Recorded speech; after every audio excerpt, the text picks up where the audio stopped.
Go Blue, everyone. It's Fall Camp Palooza here at Michigan Wolverines Live.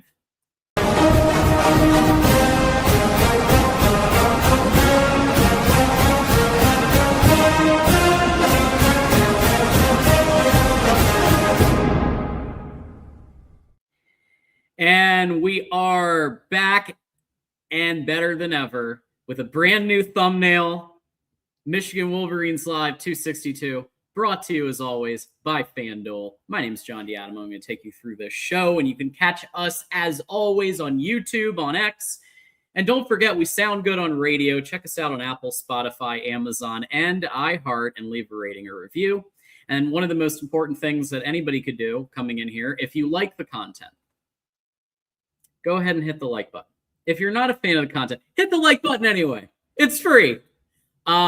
Subscribe and hit the bell to get notified when we're live. And of course, go ahead and share this YouTube link out with everybody. DMs, group chats, Insta, Discord, for Sharon Moore OnlyFans, whatever you want. Go ahead and share that out there. And finally, super chat or become a member. And then your comment, your question will be read on screen. Super chats, as always, take priority. But we do try to highlight interesting regular comments. We try to highlight other stuff. But if you do a super chat, it's going to be shown. And it's going to be shown as quickly as we can get to it. And to help us speculate on NFL preseason, on talking about sponsorships, talking about fall camp, all the things, TJ, Ronin, here each and every Tuesday, back at it. Go Blue. Fall camp. Let's go. Swing. Let's go, bro. We got preseason football this week. We did have the Hall of Fame game, but it is preseason time. Excited, John. I mean, I'm excited. There's a lot of stuff coming. I will say though, before we get into this, the FanDuel odds, which shout out to FanDuel. John, I am officially at the point of the offseason where I am ready. I talked about, let's enjoy this journey. F that. I'm ready for the start of the year, and I'm going to tell you why. The offseason chatter right now, for example, the comments, which we can address at some point in the show by either Whittingham or Underwood regarding the rivalry, or just other discussion regarding college football that has nothing to do with on-the-field play. I am so burnt out. I am ready for some effing football. I'm sure the audience as well. We will get there together, though. It is just about, 4 weeks away, John? So let's do the damn thing. Damn right. And listen, very, very low bar on Thursday games. I'm just happy that there's preseason. Yes. Dude, to the point, John, I have to make an announcement. Defensive struggle in the beginning of that game, but I did enjoy seeing Carson Beck. Good game. That's about where I heard Haynes King did really well. But by that point, I think I'd tuned it out. But yeah, no. That was actually for a Hall of Fame game. Might have been the best Hall of Fame game I've ever watched in my life. But I do have an announcement due to preseason. What's that? Regular comment? I don't know. Yeah, because I said any interesting regular comment, we'll highlight it. There you go. Thursday's call-in show. We have a conflict. We have a schedule conflict. The Detroit Lions play at 7:00. That means I can't do it tomorrow. That means we have to do the call-in show at 6 p.m. Johnny Olden doesn't even know yet. Y'all know before Johnny. So there we go. That's the call-in show Thursday, 6 p.m. Cannot miss the Lions preseason game. Cannot do it. Even though starters will not play. That's how sicko we are about it. Listen, it's real football. I don't blame you at all. And, it's a time, think about it this way, folks. It's a time where some people who normally can't watch live might be able to tune in live. That it happens. I hear that every time we have a special time slot, someone chimes in and says, look, I'm so glad you did this because we can't normally watch. So, we'll probably get some viewers that you haven't seen in a minute and some new people. You never know. That's the glass half full, maize and blue. Yeah, no doubt.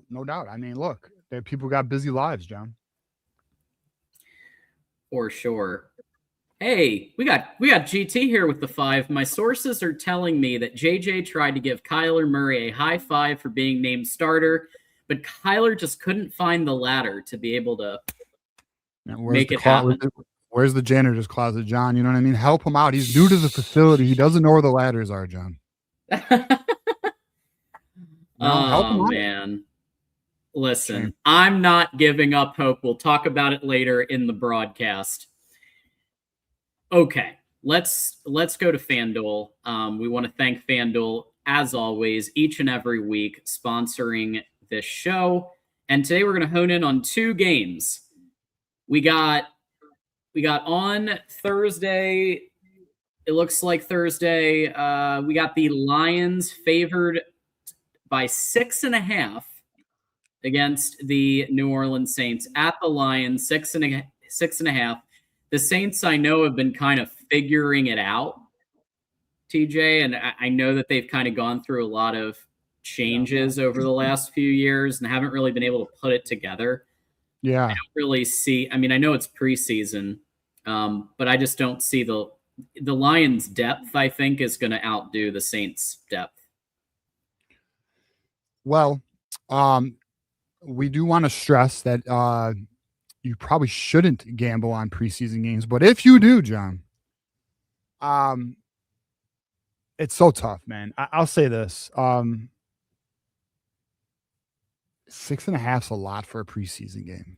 It is a lot. And the reason why is sometimes the objective is to run certain plays to see what guys can do. It's not always, even though, like, yes, the main objective is clearly to score, but they may run certain plays to get certain looks to see if guys can handle that, which may not be most optimal at all times. So only because Juju's a Saints fan, give me the Lions.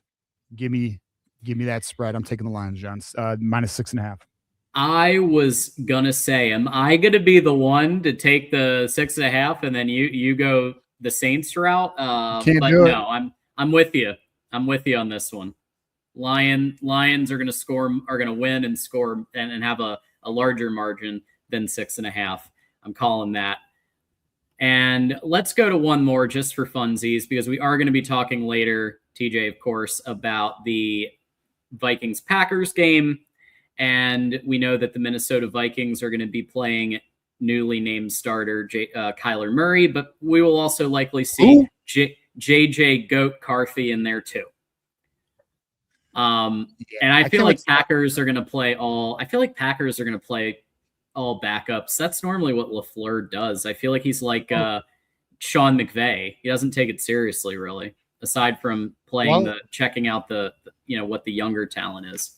The first preseason game is typically not for starters unless it's a young team. The second preseason game, you do see more starters.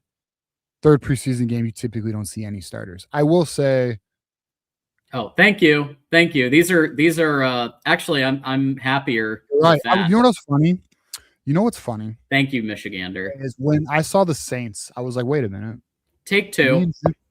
Me and Juju have been talking. I stand by 6.5 though. Actually more so than with week 1. Take the Lions. Dude, the Lions are winning by fucking 14, dude. Get out of here. You want easy money? Get the Lions on the Saints. They're gonna kill them. What Juju know? Yeah.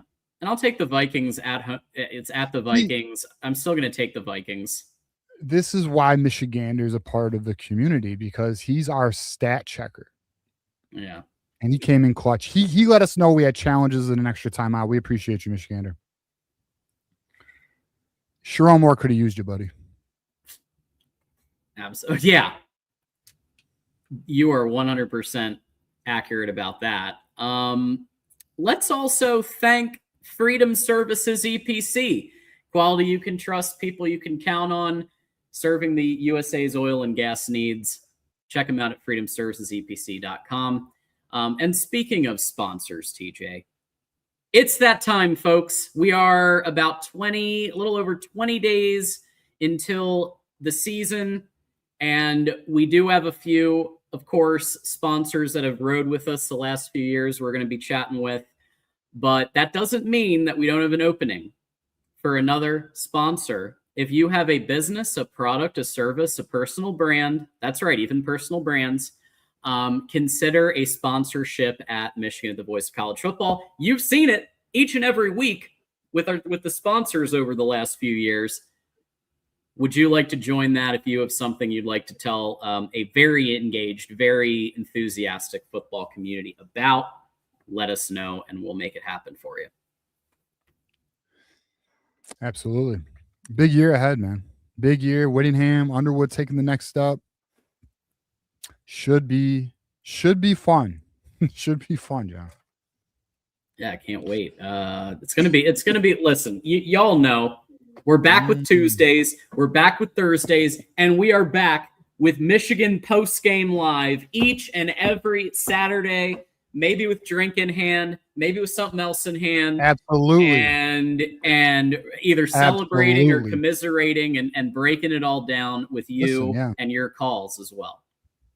Yeah, bro. We're either going to celebrate together or we're going to go through some sadness together. But either way, we'll do it together. I promise you that.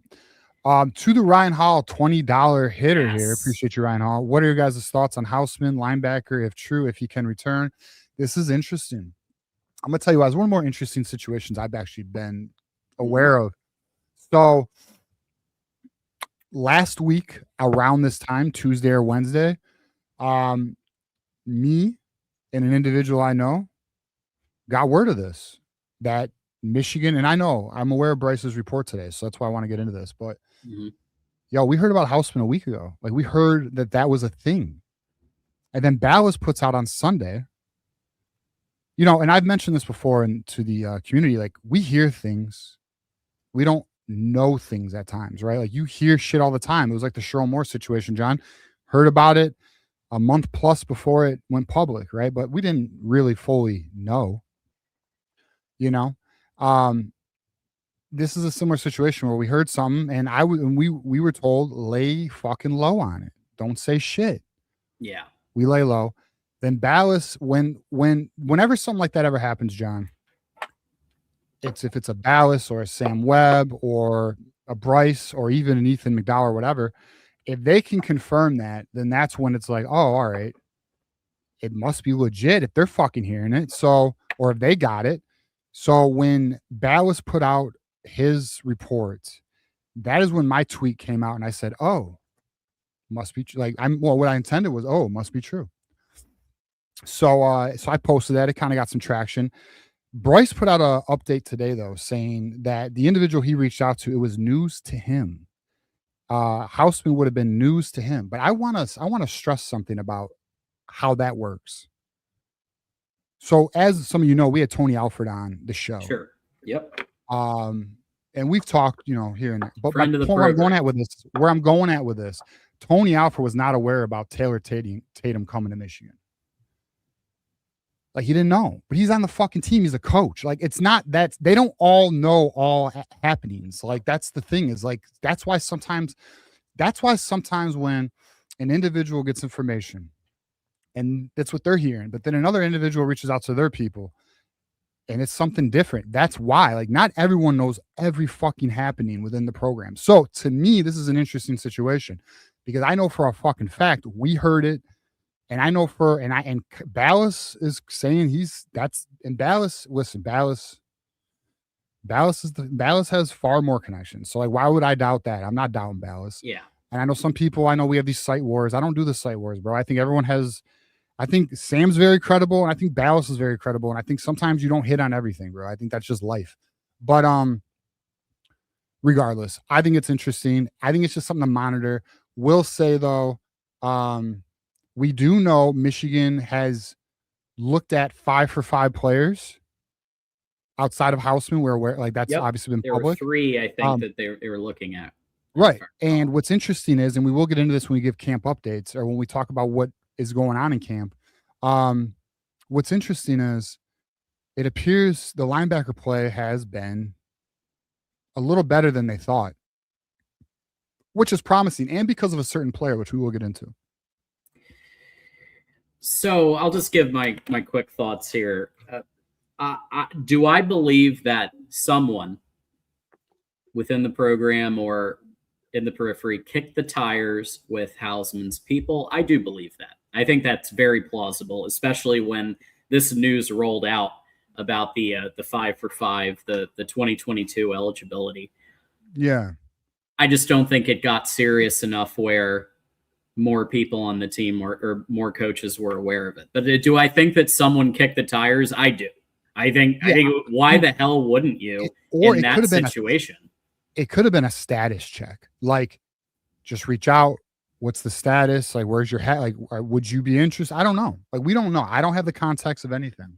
All I know is what we heard is what it is. We'll see. We'll see how it plays out. There's still time before the season. We'll see if Michigan decides to move forward with anything. We do know Michigan is looking for more clarity on that 5-for-5 rule. That is pretty known. But when it comes to your own players, it's actually pretty clear. So it'll be interesting to observe. We'll see. Obviously, if anything comes up, we'll discuss it. Well, Ryan appreciated the take, and you know what, Ryan, we appreciate the super chat. You were psychic because we were gonna cover this anyway. So you were just thinking ahead. Maybe the new version of Connor Stallion's espionage team, Ryan Hall, getting ahead of it. Let me add this too, though. Let me say this though. If that happened, it's obviously not. We don't think it's happening at the moment. But if that were to occur, I think that'd be a major addition. And I know some people are not for it because of how he walked away from the team, and not just what he went through, but he's a captain. You shouldn't, whatever. And obviously we'll get into that deeper if we need to. But I would just simply say from a player and on-field standpoint, if they added a player like Houseman, shit. You got Rodmore in the back end, Houseman in the middle, and then John Henry Daly, who appears, which we're going to get into, appears to have some good flashes right now in camp. Be good. I wouldn't hate it, but we'll see if we need to discuss that or if we go down that road. We got Marmar here, 16 months of membership. TJ, what up, doe? What up? What up, Marmar? My boy. Congrats on 16 months. Always appreciate Mar stopping by. We got Double J with the 2. Let's get Michigan VOCFB to 20,000 subs. Your lips to everyone's ears, Jackson. 6,500 away. Let's go. Let's go. Hey, Russell, 17 months of membership. I'm excited about Chase Taylor and Nathaniel because he goes by his full name, Nathaniel Staling. I thought they were backups a month ago. Yeah, that's huge. That is, we knew about Chase Taylor. Nathaniel Staling, a little bit of a newer puff of smoke there. Yes, which we will get into with camp updates. But I guess, fuck it. Yeah, Nathaniel Staling's been making some noise, and that's one of the potential reasons for pause on adding anyone to the roster because there does appear to be some players standing out at that position. For sure. That's Austin. interesting. I don't know how accurate this is, but this is interesting. That's possible. All I know is there was contact. That is what the fuck we were told, bro. We were told there was contact. To what degree? I don't know. Who initiated it? Don't know. That's all I know. That's interesting, though. Fuck, I didn't even think of that perspective. That's interesting. Yeah. Yeah, that could have. I mean, we know we from what we understand, there was contact. That's all we know. That's what we heard, bro. Austin with the 2. It's almost that time. Go blue. And if you like preseason, it's already that time. We've already got preseason going on. We got Ryan. Yeah, Ryan, thank you, man. He's not just resting easy here. He's going all gas, no brakes with 10 gifted memberships. You want to know who got them? Let's go. How about Cliff Richardson? Hell yeah. Our buddy Cliff. We got Dave's here, longtime viewer of the show. Skydog, Roids Gaming. Hey, get the roids. Let's go. Get those roids. More juice. DeReal MVP, the Michigan fan. Let me be clear on that. The Michigan fan, DeReal MVP, not the SEC fan. Vulture 5743, Jovan Rodriguez, A Shroud. A Shroud's been around a while. Sly 1429. All of you refresh, enjoy your emojis, enjoy your membership. Congratulations, courtesy of Ryan. So if you want to get that if you want to give him a thank you, that would be awesome. Yeah, Keenan, great job. And Keenan's been a long-time viewer, long-time member of the community around here. OG. Absolutely. So we've been teasing it. Let's just go right into it, shall we? How about fall camp updates? Putting in the work. Fall camp underway for the Michigan Wolverines, and it does seem like there's some type of rejuvenation from the Sharon days. And so we've got some things to share, of course, kind of surrounding the team. The first bit was actually going to be the Ernest Hausman was a bit we were going to be talking about. But can we just talk kind of overall about before we get into specific players, specific depth chart? Can we talk overall about offense, defense? So, and maybe you heard something a little differently. So let me know, TJ. But it sounds like the overall vibe. And Kyle Whittingham has said this as recently as this week. This is going to be a run-heavy team. This is going to be a run-first football team. Jason Beck has complimented the run game. I think you're going to combine the run game with the defense. And that's going to be your first couple of games. Not saying pass game won't get there, but it's still a long way from, I think, where they want to get to. But it does look like that there's been movement on the pass game, but I would expect, reading the tea leaves, expect a lot of running early. Yeah, I know the way. So to your point, if you were to read into Kyle Whittingham's comments, it did appear, and we knew this in day one, though. In day one, Kyle Whittingham said he likes where the running game is. We also are aware, and we will get into this a little bit more, the offensive line's kind of juggling around, shifting around.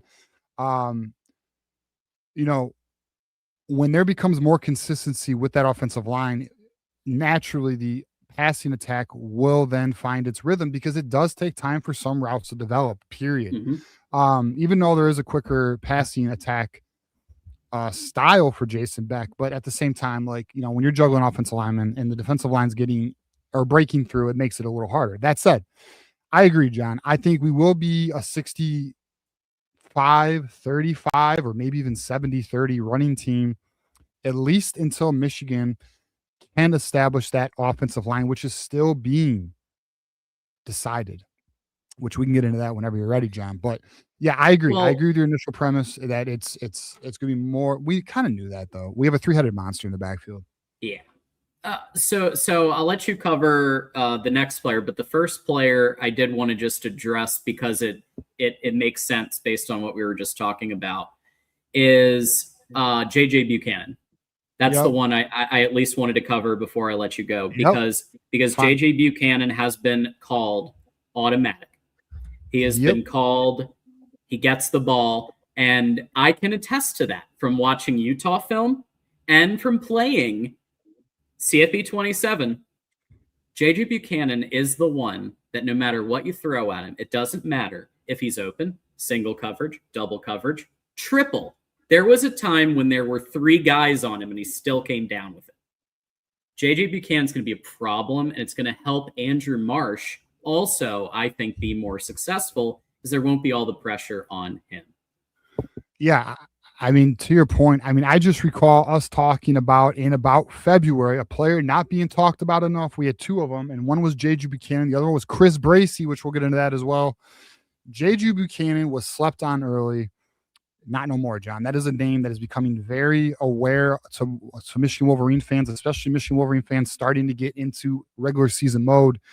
JJ Buchanan, listen, there has been talk that he might actually be the best receiver right now in that room, and that's not a slight against Andrew Marsh. They're both good as fuck. It's just he's really showing out his side. He has a component to his game that unfortunately, through just natural, Marsh doesn't have, and that is the ability to go up and get that ball. Okay? He has the ability to go up and get the ball. Good. We have 2 potential wide receiver ones, in my opinion. So we love it, and then it doesn't stop there, John. We don't need to stop at JJ Buchanan in the wide receiver room. 2 more players making some noise, and one that is very intriguing. And we will be giving our roster predictions this episode because, right? That's correct, John. We're doing roster predictions this show. Yep.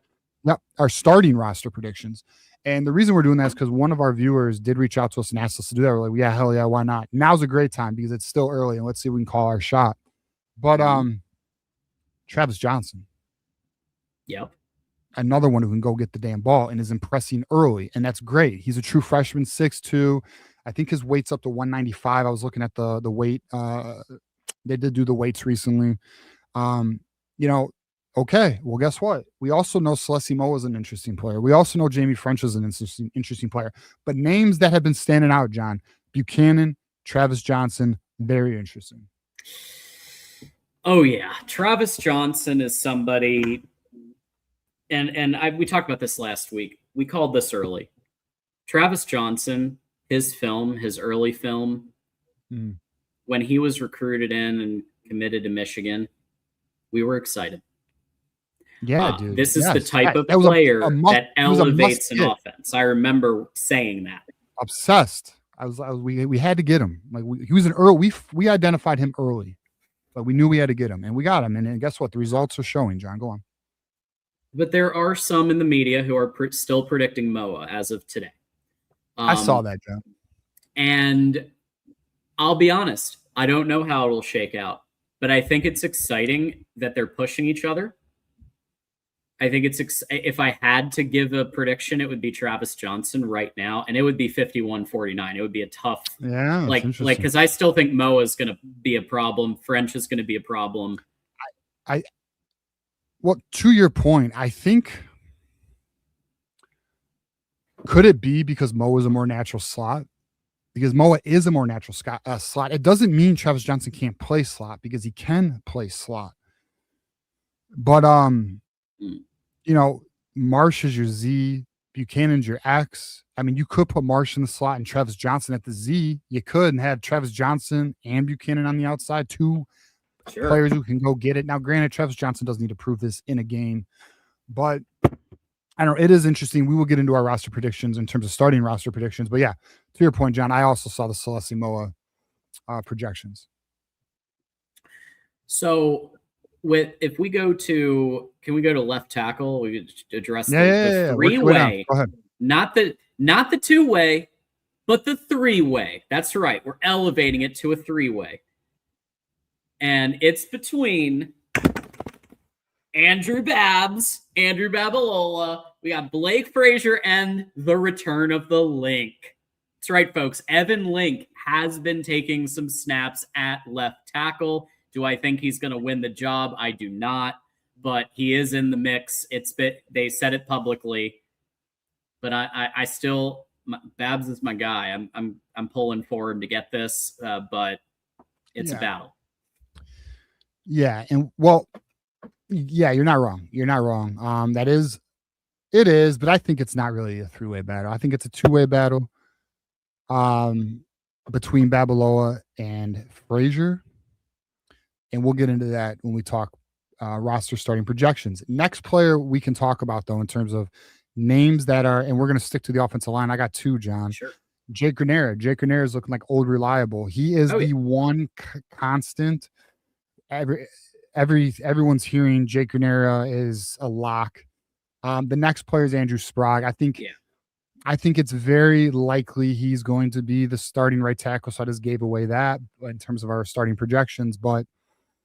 And yes, we've discussed potentially moving Sprague inside, which we will get into that. But yeah, it appears Sprague, Granera are making some noise in terms of you can count on them.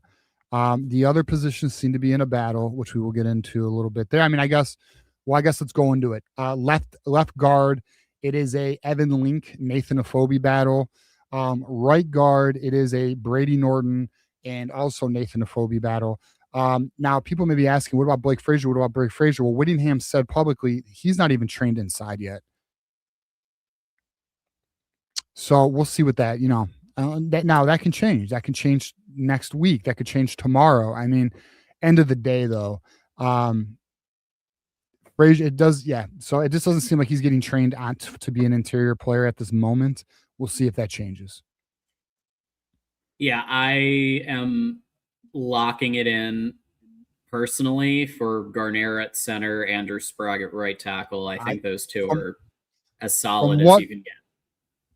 From what we're hearing, I think you're accurate in how that will start the year. Will be interesting to see if there's any adjustments mid-year, like potentially in non-conference play, before conference play. We'll see, though. Now that I know this was Sharon Moore, but Jim Harbaugh did this also. There was always a little bit of musical chairs the first 4 weeks in the season trying to get their best five together. But yeah, very interesting. Another player standing out, John, no surprise, Savion Hyder, obviously. Savion Hyder has looked impressive in camp. He's still impressive in camp. That has not changed, but if we don't tell you, we're not doing our job here. Right. Offensively, John, I have no other true standouts. Now you may say, well, what about Bryce Underwood? I guess we can hit on it. There appears to be improvement. To what degree? I have no idea. And we'd be guessing. We have no eyes on practice. Apparently there is improvement. Apparently there's a little bit better decision-making, trusting of pocket. But we're going by what is just being discussed, not like anyone can really confirm. So Bryce, here's kind of what I've been able to compile and pull together on Bryce. He's improved. Now, the level that he's improved, we don't know. But when you're working under Jordan Palmer and you're working under private quarterback coaches and actually making an active effort to improve, and then you get back in with Jason Beck and Coy Detmer Jr., the system that they're building around Bryce, I've said it before, it is a damn shame they didn't have this last year. Because it's almost like we're restarting Bryce's freshman year. Yeah. And I think everyone should kind of take it that way because of how much Sharon and Chip Lindsey and Synagoga, who is now synagogue to somewhere else. I don't know what the hell was going on there. This time around, Bryce has a real system, a real O-line coach and O-line. He has two, in my opinion, top-tier weapons at wide receiver. And he also has, one thing we haven't covered is tight end. Have you noticed, TJ, that Zach Marshall has been getting all the press? He's been getting all the attention, and Hogan Hansen, nada. Dude, John, I'm going to tell you something. We talked about on this show, we think it would be Zach Marshall because he showed like he had some dog in him, bro. He was fighting last year when he got the ball. He was Juju. I hope you saw my Saints take earlier. Because I see Juju's joined us. Shout out to my boy. But yeah, look, it looks like Zach Marshall's going to be your start as it stands, John. Zach Marshall is your starting tight end. Now, how do they play it? I'm not sure. Do they still split it? Is it 60-40? Do they run 2 tight end sets? Of course they will to some extent, but I don't know. We're gonna find out. It's interesting that Zach Marshall, to your point, John, has gotten more. His name is being talked about more than Hogan Hansen, which is effing disappointing and makes me dislike Andrew Olish's dad that much more. That's who should be here right now. Facts. Yeah. Andrew Olesh's dad single-handedly preventing a potential playoff run. Bro he hates national championships. He likes James Franklin. What can you do about it? Yeah.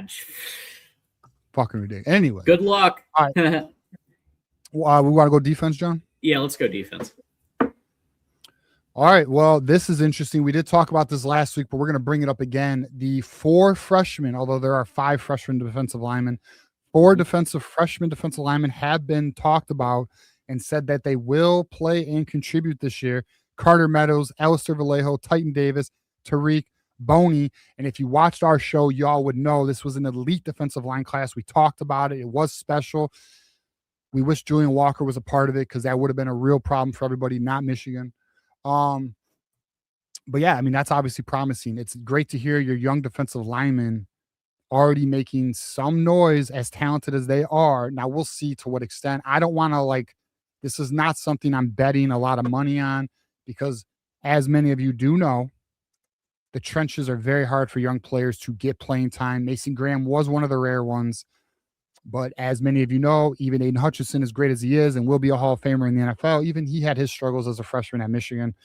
So we'll see. I'm cautiously optimistic with the early buzz on the freshman defensive lineman. And what's crazy is there's not been a lot of individual players that have been talked about a lot with the defensive line, except obviously John Henry Daly, who is on restricted. He's restricted in how much they're running him. I mean, he's still 100%, but they are gradually picking up the workload.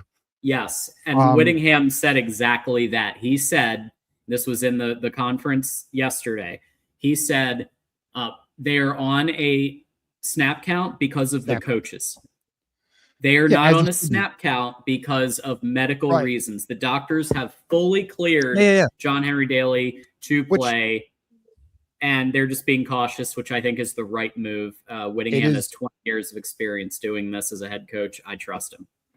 Rod Moore is also on a snap count. This is exactly what you should be doing. Whenever someone comes off of a major injury, you anyone. This is life. You come off a major injury, gradually introduce to more, see how the body responds. Don't overdo it because you can set yourself back weeks and months. Don't fucking do that.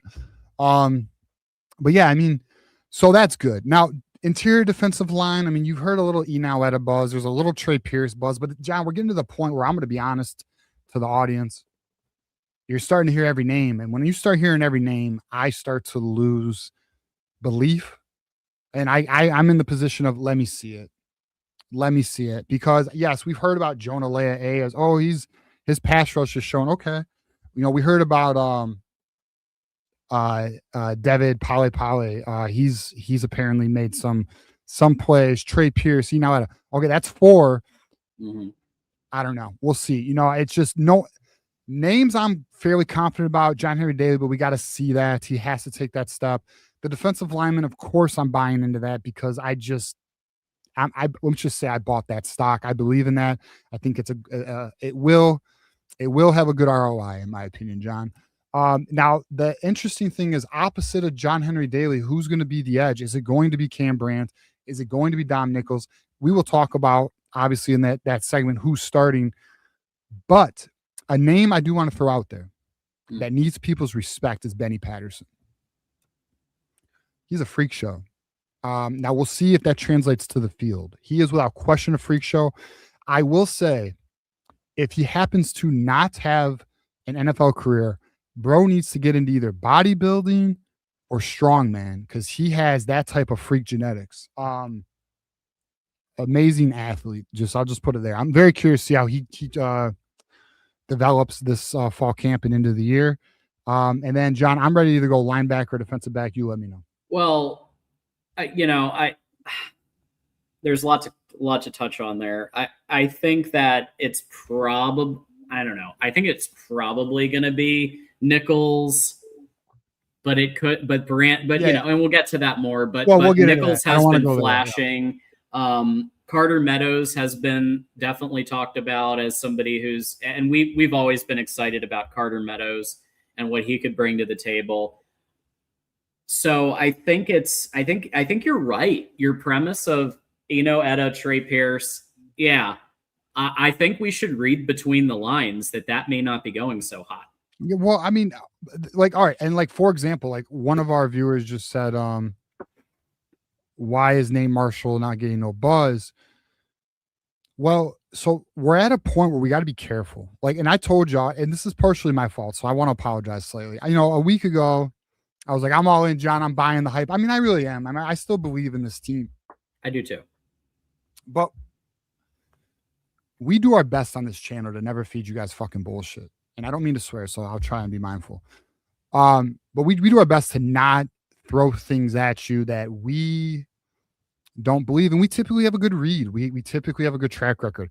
When I so saying that, when I start hearing a couple names at the same position, that's when I pull back. I'm like, because we have heard Lugard Edgo. We've heard this, right? We have heard Nate Marshall, but I'm hearing I want to hear Jake Renera. The way Jake Renera's talked about, the way Andrew Sprague's talked about. I want to hear about how, John, you mentioned yourself, we haven't heard about Hogan Hansen, but we heard about Zach Marshall. And then someone might argue and say, well, then they're all playing well.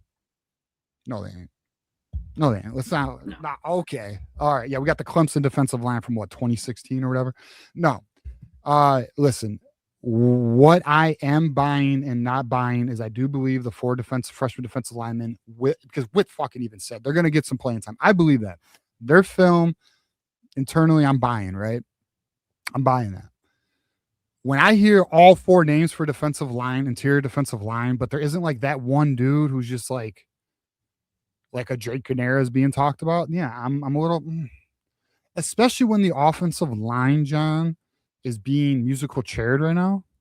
Why are we not hearing about Etta consistently in the backfield? Why are we not hearing about Nate Marshall constantly being a disruptor? We're not hearing that. Now, again, and I want to stress this because I know someone is saying this. It's been a week, bro. Chill. You're right. So I'm going to just be patient and observe. But right now, I just can't buy that. I just don't buy, yeah, Edgo Pai has flashed and Marshall has flashed. Well, that's cool. A lot of guys are going to flash, but who's going to be an impact player? Who's going to take the opportunity and be a starter? That's what we're going to try and find and identify with you guys through fall camp. So yeah, no, not a lot on Nate Marshall, not a lot on Cam Brandt. What the fuck? Has anyone heard anything on Cam Brandt? I haven't. One thing to keep in mind for the viewers is that sometimes when they sprinkle these names, there are a lot of reasons why they do that. One is to make sure nobody gets unhappy. That's right. Not just the player, but the family, the agents.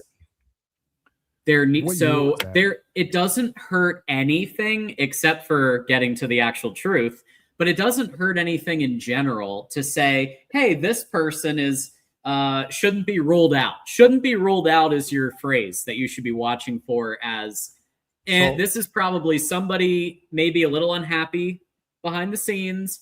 Let's just smooth it over. Right. No, you're right. Let's watch some let's give some positivity. But when you hear things like that, or like Ito Pai and some of this stuff that's going on, I just tune that right out. Yeah, me too. To be honest. You're right, John. I'm so glad you brought that point up.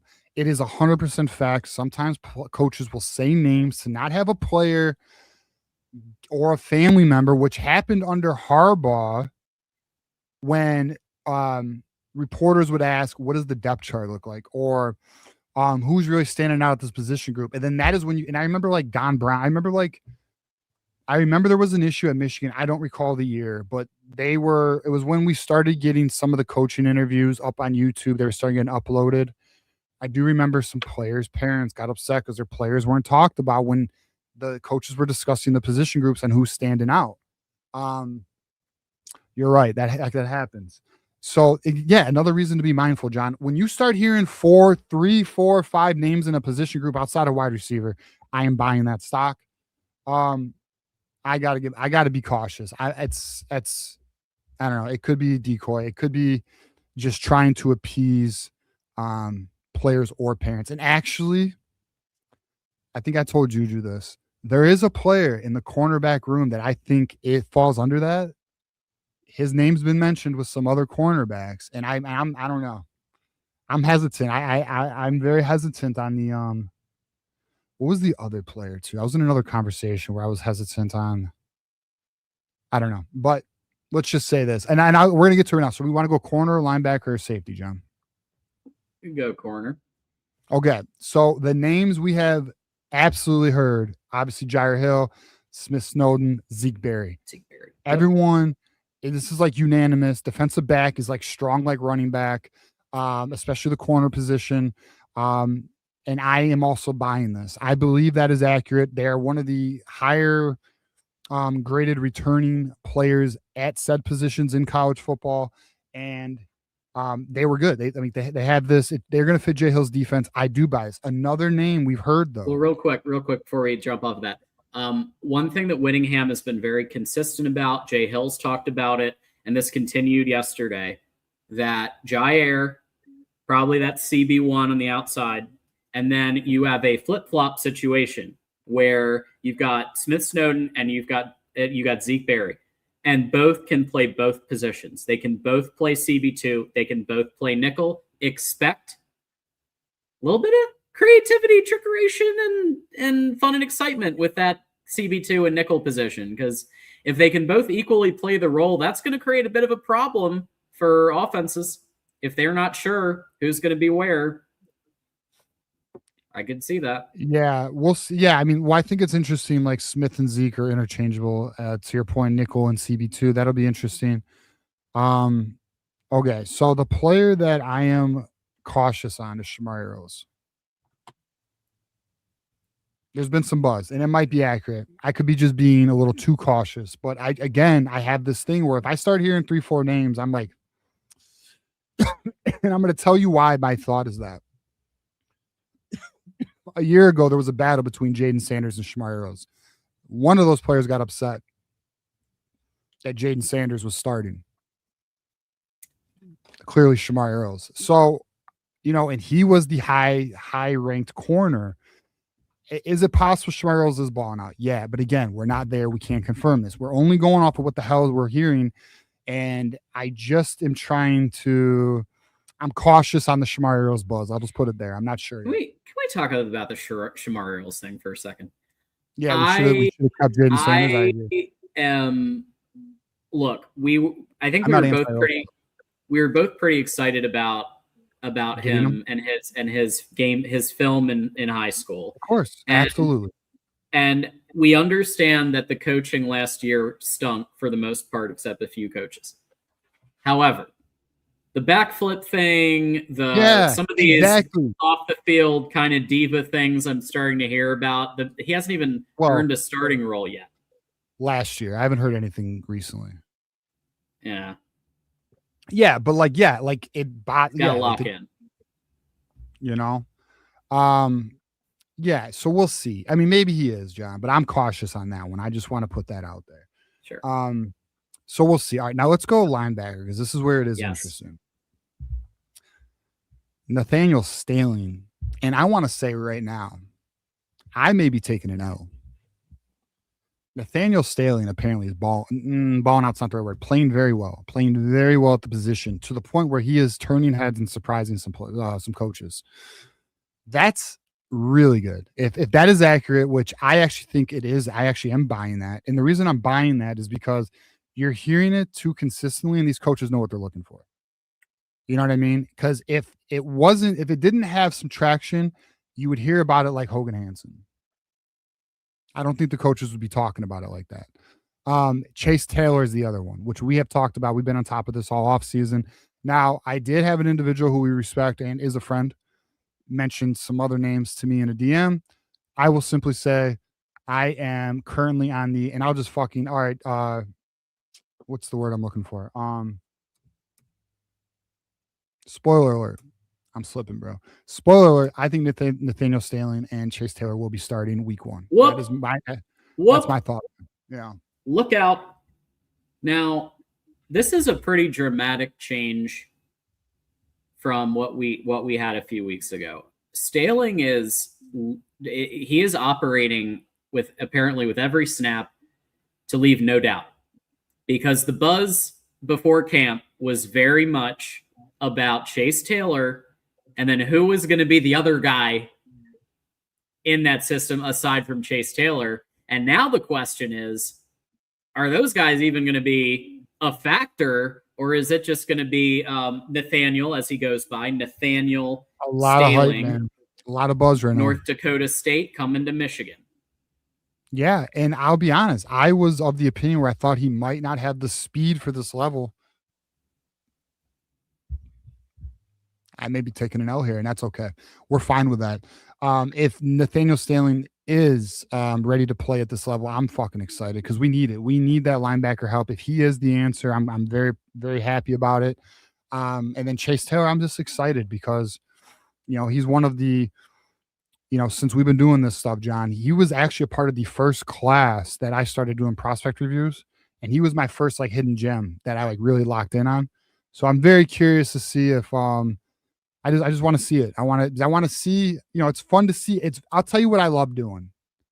I love watching high school film and seeing those kids get to college and seeing what they can do. And if it's like, damn, because like you watch them in high school, you project what you believe they can be, and then to see them get there, and then to see them get to the NFL, like that's what's even more fun. So like Blake Corum and shit, like Blake Corum, St. Francis, it was fun. That was good times, So real quick, Yeah. So just, and again, for those who haven't been like watching every single episode, I understand, but catch up. But also, Yeah, why not? remember that Jay Hill operates a ton of 4-3 concepts.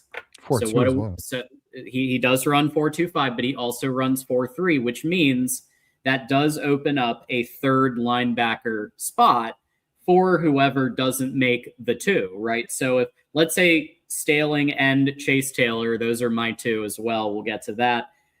I think then you're going to look at Bulls, you're going to look at NOB, and they'll probably swap out. If it's close, they'll probably swap out, and Bulls will take some, and NOB will take some.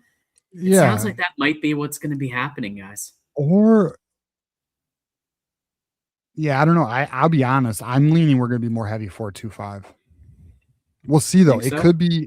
Yeah, I do. Because of the linebacker we're talking, because of that, I feel, because John, if the DBs are your strength and you have a depth issue at linebacker, yeah, you're going to play to your personnel, So we'll see though, like to be determined, and it may very well be scheme specific, like whatever opponent they're going against. We'll see. Like against Iowa, do I think they're going to run a 4-2-5? No, they may actually very well go to a 4-3.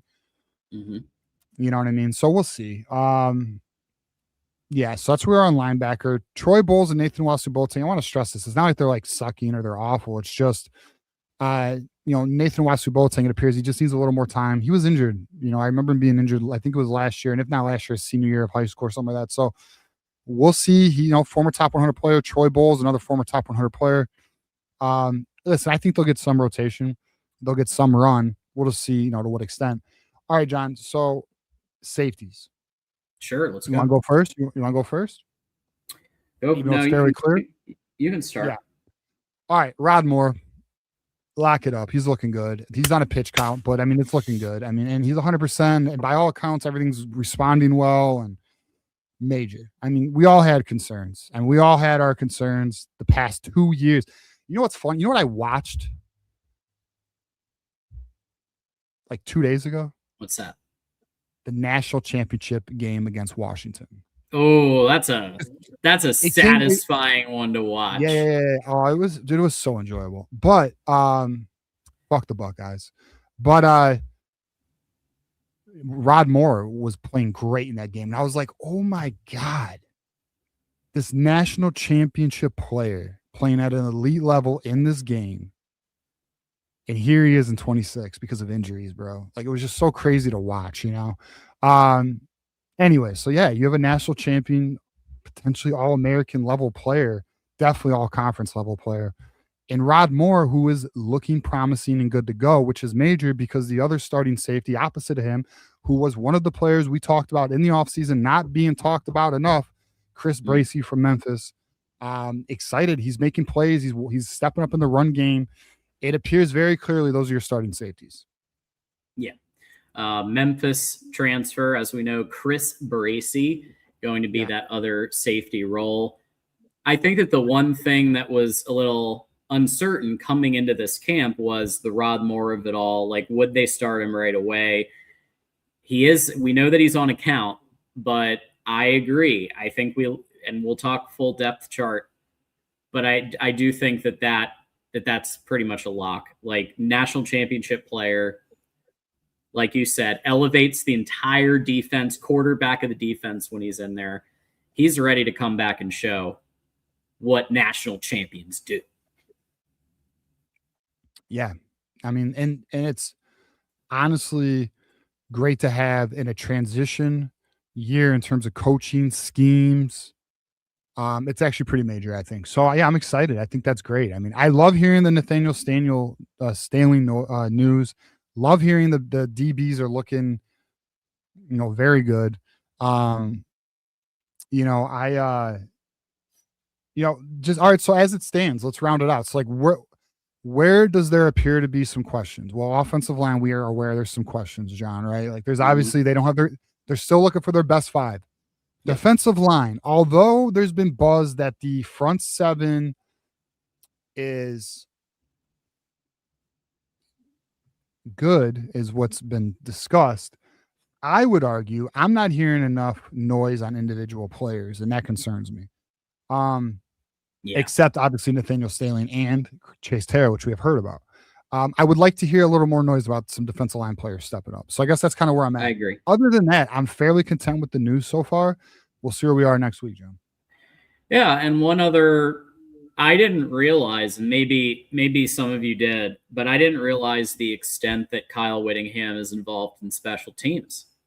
Just like Urban Meyer, his buddy, Kyle Whittingham is very involved in the special teams. He coached special teams for multiple years. And on top of that, he also knows when to not micromanage that. Nick Saban struggled notoriously in that department until Kirby Smart came in. He struggled notoriously. Kyle Whittingham, though, has a lot of respect for Kerry Coombs. And so he's been more just kind of like in the background, chiming in, like giving it, just kind of being there to help support. But the stamp of approval from Kyle Whittingham himself for special teams coach Kerry Coombs. And we saw it all. We all saw it in that Texas Bowl game, how much better special teams was in a matter of less than a month.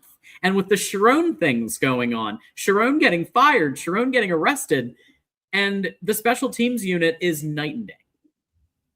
Night and day. Yeah, we saw it in the bowl game. Less than a month. So that was and there is some. All right, I want to say this. There is some buzz about special teams, but I'm waiting and seeing on that shit. I'm not. Me too.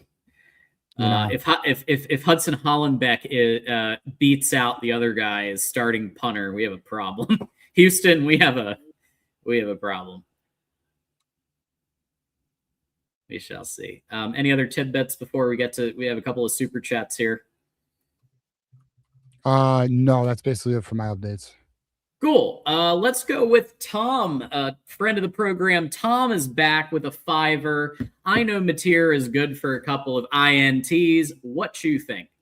So I've been playing against Oklahoma quite a bit in CFP 27. I've also been studying what Oklahoma's got cooking, what Oklahoma's got going on, and Mateer is a problem.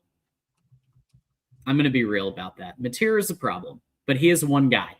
And he needs a support system around him, which I don't know if he has to the extent that he had last year. I also think that even though I do think I think our corners is like, especially Smith Snowden is a problem.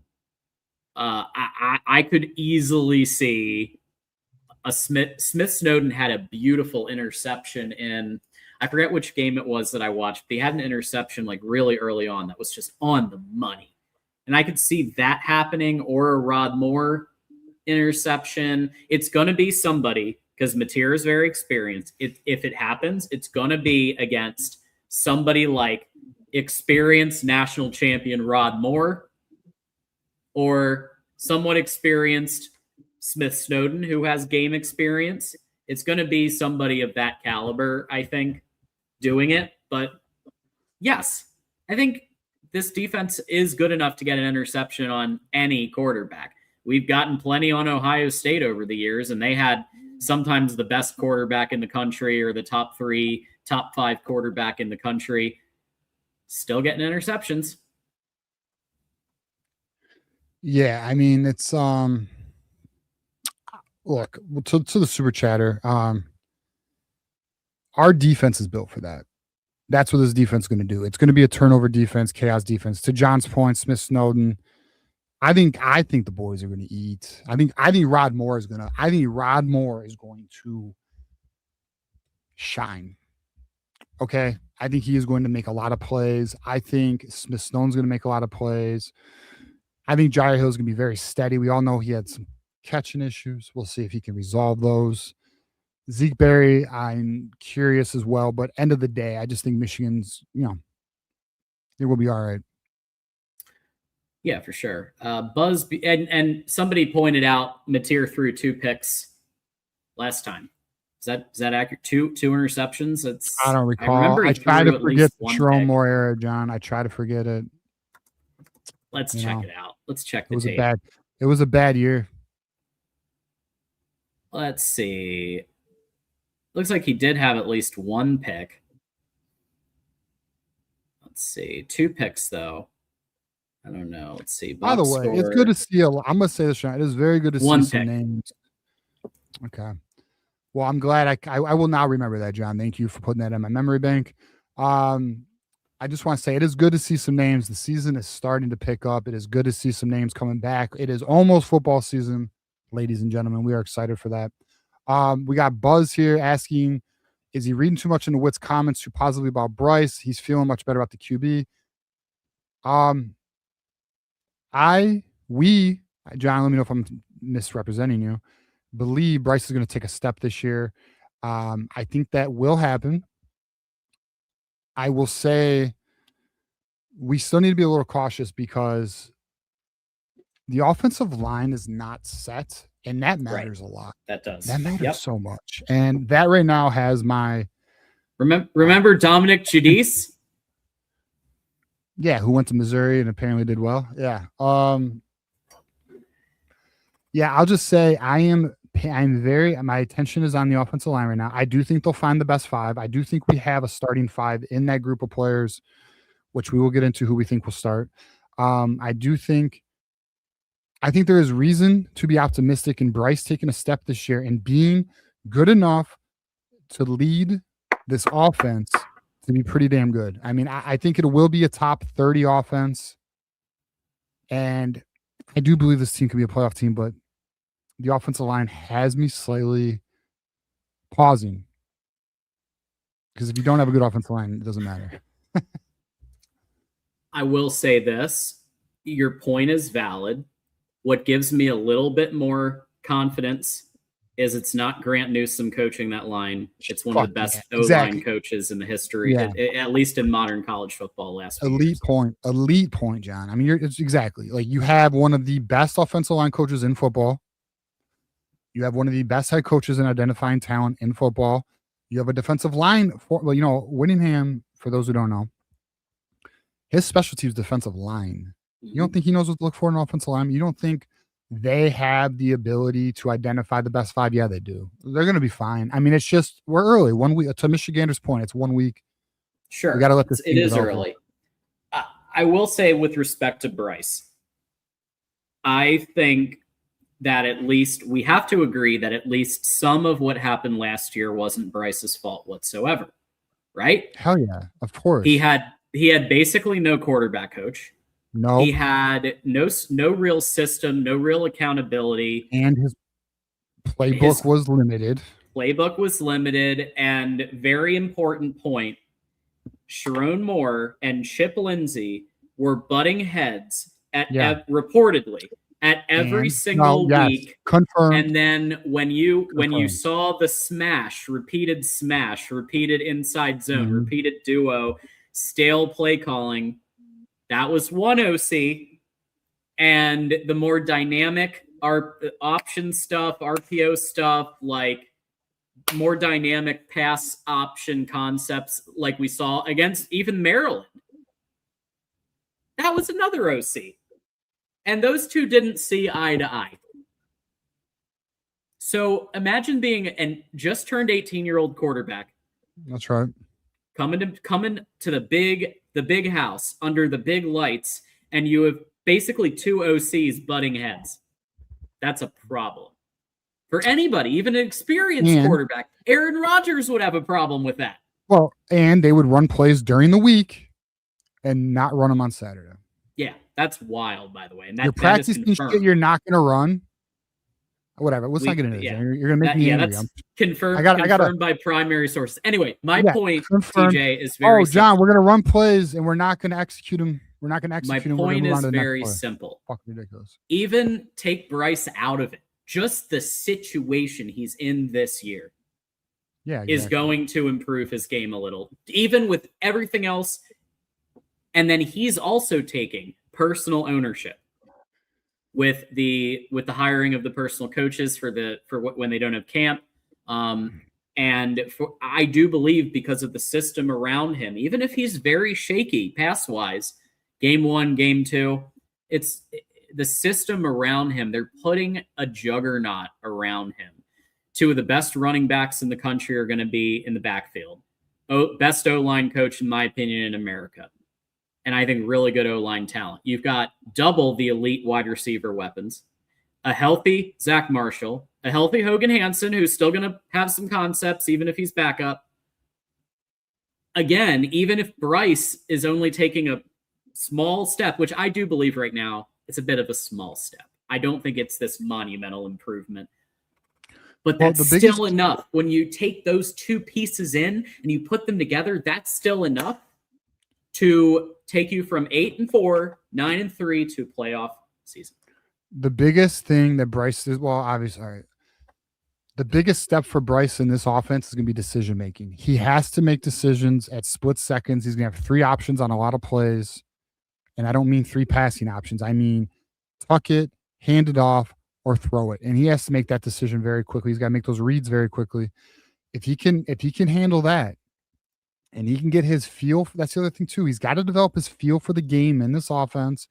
He is trusting his pocket more, which is good, apparently. That's what's being reported. And then it's going to come down to being able to make the second and third level throws consistently. Because third level throws were very difficult for Bryce last year. Yep.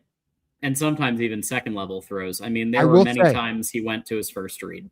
Let me qualify something that I just thought about. If we get the Bryce from, and this is going to sound crazy, I think, but I don't care. If we get the Bryce from the first 4 games of last year and we had him this year, if we have that Bryce, that patient, composed quarterback, which he was in those first 4 games, making good reads and good decisions, making second level throws, even when the first level throw was there, and he was making those. If we can get that quarterback, we're going to be just fine. We'll be just fine. He will naturally grow as the year goes on. Yeah, I'd be very happy with that. And I know I sound like a broken record, but I'd also take Maryland Bryce. And also second half Washington Bryce. Yeah. And if you know what was common about those 2 games, TJ? What was the common fact? There were multiple. Second half Washington, and even parts of the first half of that game. And then Maryland. Chip Lindsey calling the plays. Let's just call it what it is. Chip Lindsey's calling the plays. Right. And what was also going on? There was some coach shakeup at the beginning of those first 4 games too, wasn't there? Wasn't it Biff Poggi was the head coach against Nebraska? Because and that's where Batman came from. And that was Batman had to sit out game 3 and 4 because of the Connor Stallions situation. Crazy, bro. Yeah.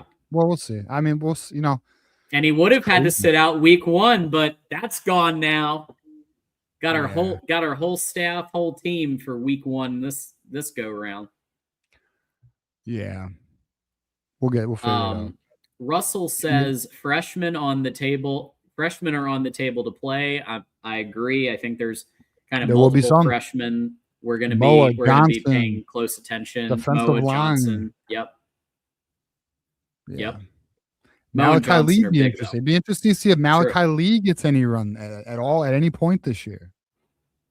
Dude's a monster, 6'8", 359. Let's go. And of course, Savion Hyder. They call him Penn. Oh yeah, that guy. Oh yeah. And we keep doing that because he's so good that we literally just keep forgetting. We keep treating him like a second year. That's really what we're doing. Hyder. I've already put it in my mind he's going to be good. I'm not worried about him. Which I love because it just shows the skill of this player. But they are 1A, 1B. Some are like, you made the same mistake with Bryce. Running back's a little bit easier position to transition. Well, because we were very high on Bryce as well. Although I did say, I don't want to get into it. I did try to caution the fan base, and I did say Mikey Keene should start. I don't want to get into it though. Let's move on. You did. Ryan says, I know you did. Ryan says, with the 10, what is your guys' favorite tailgate game to play? Somebody asked this last week. I don't. No, I got it. I got an answer. You got it? Dude, beer pong, bro. I love beer pong. You know what's sad is I used to be fucking really good at beer pong. College days, obviously. Bro, I played beer pong not that long ago. Garbage. I have no fucking depth perception now. I don't even know what I'm doing. It's terrible. How about some cornhole? Yeah, I think it's overrated. Someone's gonna hate me for that, though. I'm sorry. I know it's a staple. I know it's a staple. Just some beer pong. Give me some damn beer pong. I need to get back. I need to get the table. I used to have a table. When you get a table, I need to start practicing, bro. We'll do water cups though. We'll do water cups. Yeah, I mean that was the era. I was missing them on purpose just to get. Honestly, bro, I miss that time. I mean, is beer pong even major like that anymore? I'm not even sure. That was major back. Well, we'll go back to Ann Arbor at some point this year, and we'll find out. Well, I'm sure there will be some setups. We can check it out. Cornhole for me. If we're gonna go there, let's go, Cody. I'm getting an uncomfortable feeling that Bryce is going to do well. I'm not sure if it's a good or a bad thing to feel this way. It's just being accurate because I don't think there's any possible universe that he at least isn't looking a tiny bit better with all the changes that they've put in. I will say I've allowed myself to believe, and that's not fucked. I don't even believe it. I actually logically think Bryce is taking a step this year. I do think he is going to be better. I do think he's going to be dynamic in the run game. He's going to be an X factor in that area. As long as he can make good decisions on when to tuck it and run, which I think he will begin. That's what sucks, John. He's going to learn that process much more this year. I just think he is. I think he is going to take a natural step this year. His turnovers and decision making is really going to determine how big of a step is it. But here's the great news. He's got receivers who can catch the ball. That completion percentage is going to be even higher. They're going to move the chains. We're not going to get I don't foresee easy drops. This offense is going to get wide receivers open. This offense is going to create a lot of uncertainty for defenses, which I'm so excited to talk about on Saturdays after games. Yes, Michigan Post Game Live. Yeah, I think it is. I think you can open yourself up to the thought that Bryce is going to be better this year. Yeah, I'm with you. GT, coaches are telling me my current snap count limit is 0. If I can clear up some of my arthritis, that might improve. Fingers crossed. My fingers are crossed for you, GT. In today's game, it seems like they're bringing players in their 30s and their whatever. Anything's possible, GT, in today's college football. I mean, I think Tom Brady's got a year of eligibility. I don't know why we don't make a phone call. That's right. Thomas Edward Patrick Brady Jr., 7 Super Bowls, and now playing flag football. Oh, God. And doing his WWE bullshit. Don't do that, Tom. Don't do that, Tom. Minority owner of the Raiders. That was an interesting move. And like $300 million from Fox to basically say not that much one game a week. Hey, I don't mind Tom Brady. He's just I don't like what he's doing with the WWE, though. I don't like that. I think it's corny. His delivery is just so wooden, and he's getting paid like Fort Knox to do it. I get it. I'll say this. I'm going to watch that more closely this year. Yeah. I'll watch that more closely this year. He needs to take a step up because Romo is out for a little bit. He had some off the field issue. The reason I bring him up is because he was one of my favorite. He's one of my favorite commentators. Well, no, I also like Romo. I'll say this: bro was warming up to do his sobriety test. I mean, he wasn't that fucking drunk. Come on, bro. He knew to warm up. He knew to get his stretches in. I'm just kidding. But come on, Romo. Get an Uber. Fucking you. Someone can drive you. Come on, Romo. But yeah, we'll see. I don't know. I was gonna make a comment, but I'll lay off. We got Ryan back with another 20 burger. Thanks, Ryan. Appreciate you as always for support. Thank you, Ryan. Honestly, bro. Thank you. How do we see the offense following? Like, what are we anticipating from the off? How do we see the offense following? Okay, so I'll just say this. I hope I'm answering it correctly, Ryan. I believe this offense is gonna be a top 30 offense. I think we're gonna have some explosivity to this offense. I think the trio of Marshall, Hyder, and Underwood is going to make defenses have to defend the run. And then Buchanan and Marsh are really going to take advantage of that. I really do. Like they have such a nice balance to this offense, John. Yeah, I think a big key to the rankings is, can Bryce, TJ, you said it before, can he make a second and third read? He needs to go beyond his first read, and he needs to really kind of slow it down, make his decision, and then execute. And then that's like, it was just taking too long for him last year. And I put that entirely on the coaching staff. Because there was nobody helping him on the sidelines. There's nobody even with a tablet that I saw. I don't know if you saw somebody. I didn't see anybody with a tablet going like, hey, let's clean this up. Okay. It was rough. So this year, I just think that if Bryce can improve on that, and then I'll let you go, but if Bryce can improve on that, then add that to whatever all the other stuff you just said. Weapons, yes. Line, yes. System, yes. Discipline, yes. But he does need to do that in order to get to 10-2. An uncomfortable truth is last year was a wasted year for Bryce, and this is going to be a development year for Bryce, and that's an uncomfortable truth. But it doesn't mean he can't progress, and it doesn't mean he can't be effective, because he can. It's just his ceiling may not be as – actually, I'm going to just say his ceilings probably would not be – fuck that. His ceiling is not as high as it would be if he had a competent-ass situation last year. Like to your point, John, if we had this setup last year for him, year 2 Bryce, remember, and this does matter, he's young for his class. He was a true AT. He was 17 years old like 2 weeks before week 1. Yep. You know? Should have had a year to learn, John, or have this year's system. There's a lot of kids who play a year back just to get a physical advantage. Bryce was young for his class. Mm-hmm.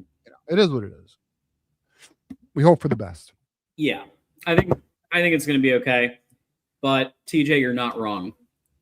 I think we all need to just accept now, to not expect Heisman caliber play, not but to expect more competent and more consistent play. productive. Whereas last year it was all over the fucking Hot and map, cold. from Right, hot and being cold. excellent Yeah. early to shit to excellent in the Maryland game to then he couldn't find Andrew Marsh, who was wide open in the Ohio State game. Yeah. Just consistency. That would be nice. Yeah. Check down Cade. Cade level. Cade Yeah, right here. level. Right. We don't need Heisman Bryce. We need smart and consistent Bryce, John. You're right. That's right. If he can get to Sorry. Cade level, which is 64% completion, combine that with his legs, this is a 10-2 season. Because then you have everybody else. You have the running back duo. Kudzall's no slouch either. He's going to play a little. You got weapons all over the place. Zach Marshall's hands are really good. We saw that in second half Washington. He's going to take a step. It's just like everyone needs to just realize it is a development year.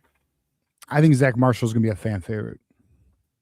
I'd love that. He plays with a fire. He plays with a fire. Like, it's like Max Bredesen. It's like Ben Mason. Like these like gritty, fiery.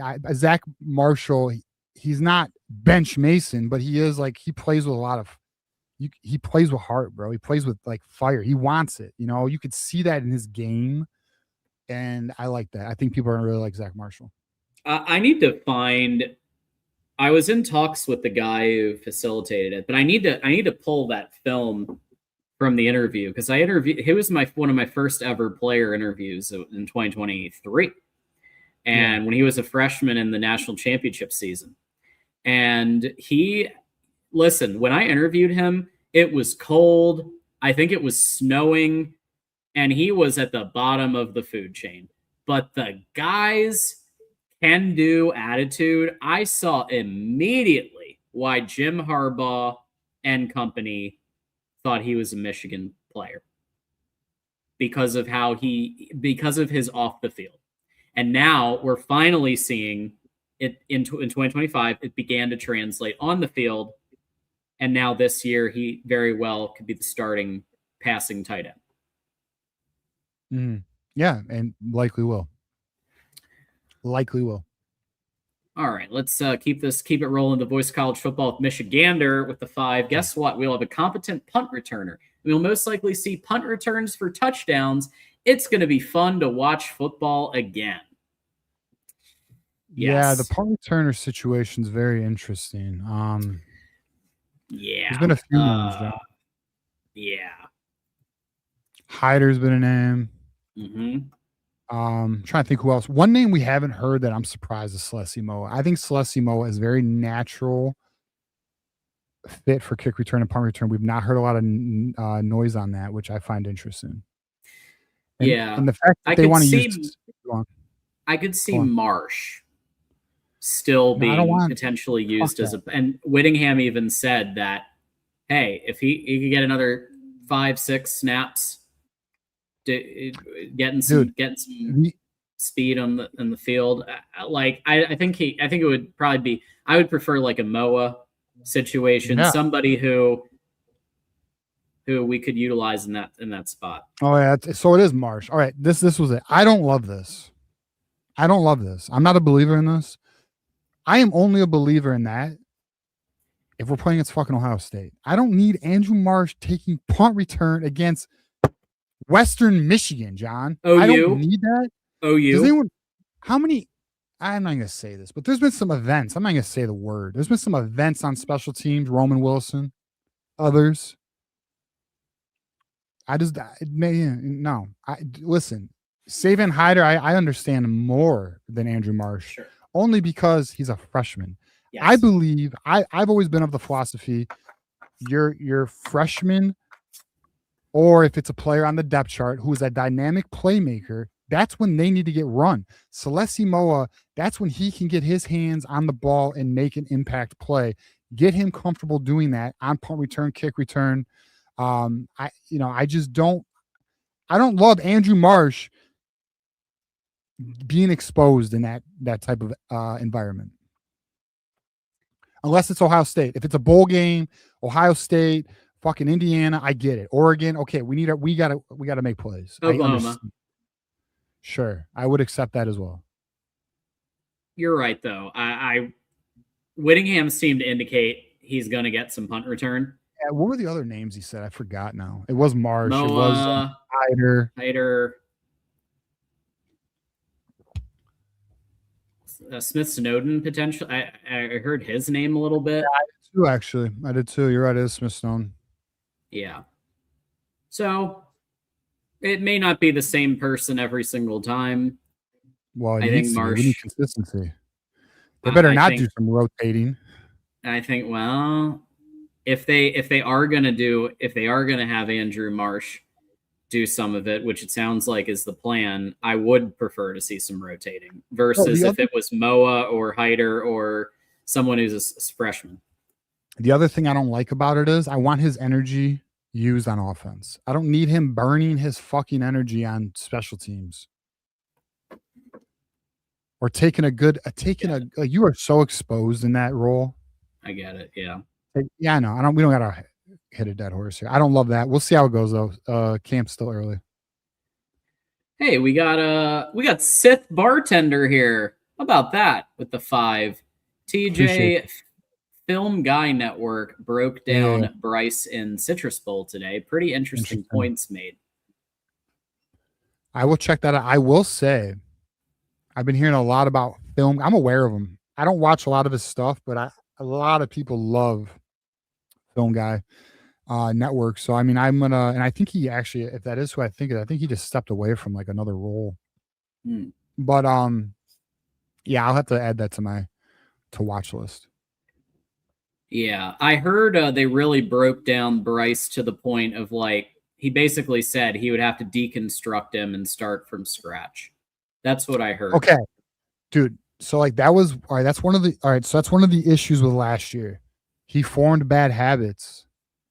It is so hard to work out bad habits. It's easier to have a blank canvas. You know what I mean? Now, granted, not a true blank canvas. Let's not get ridiculous. But like I said, if he had this environment his freshman year, the trajectory would just be far greater for him going into a sophomore year.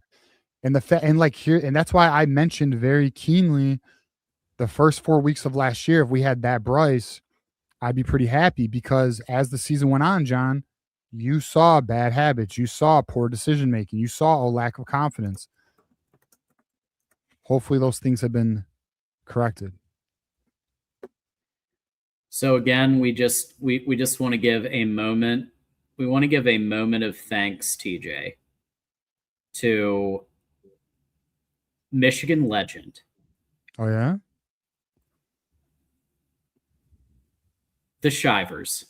Both Jeff and Paige, and especially Jeff, shit, John. for saving us from another year of that absolute catastrophe. Just have to do it. Yeah, I mean, they. Hey, shout out to the donors too, because they may or may not have been involved. Allegedly, may or may not have been involved. I'll say allegedly to that. We got Captain. You got a little Captain in you with the 10. Why not us? We were just talking about Captain Morgan last week, actually. Why not us? I believe. Fuck it, run it. I think. Hey, why not us, Captain? Why not us? It definitely ain't the Buck. I'm just. Listen, I am optimistic for this season. My optimism has not lessened. I think we should be pretty good. Good to see you as always, Captain. Thanks for the contribution and for hanging with us. You know what's funny too, John? What's up? We're being projected around 15, in a lot of polls right now. Yeah. How many programs wish that was a thing? For us, it's like Joel Klatt, 10. Did really? You see that? Yeah, no, I didn't. But see, that's my point. 10 to 15. Majority of college football would be ecstatic. We, as a fan base, because obviously we are Michigan and we have greater goals like national titles. Yeah. And we have a little cautious optimism due to our previous coaching staff. But but for us as a fan base, we're kind of that's cool, but we want more. Playoffs are the standard here.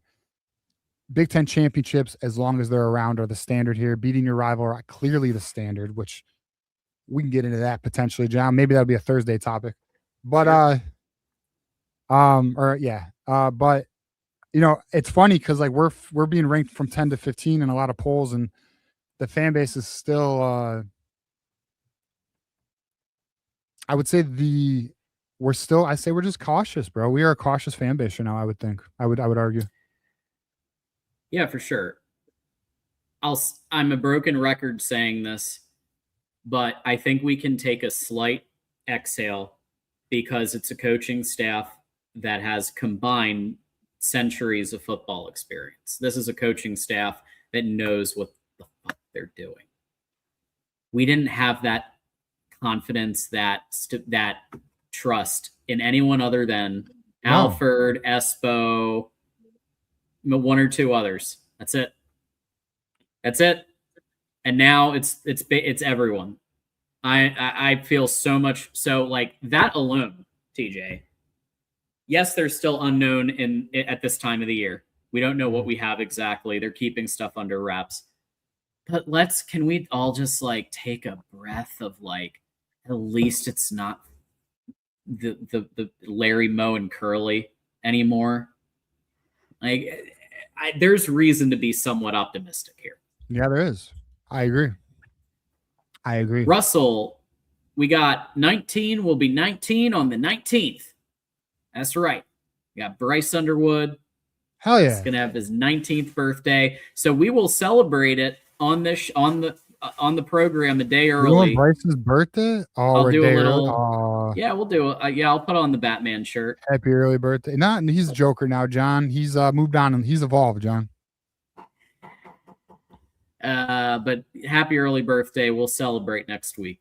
Peyton, what are you hearing on the Hyder-Marshall split? I'm assuming you mean the carries, how many each of them gets.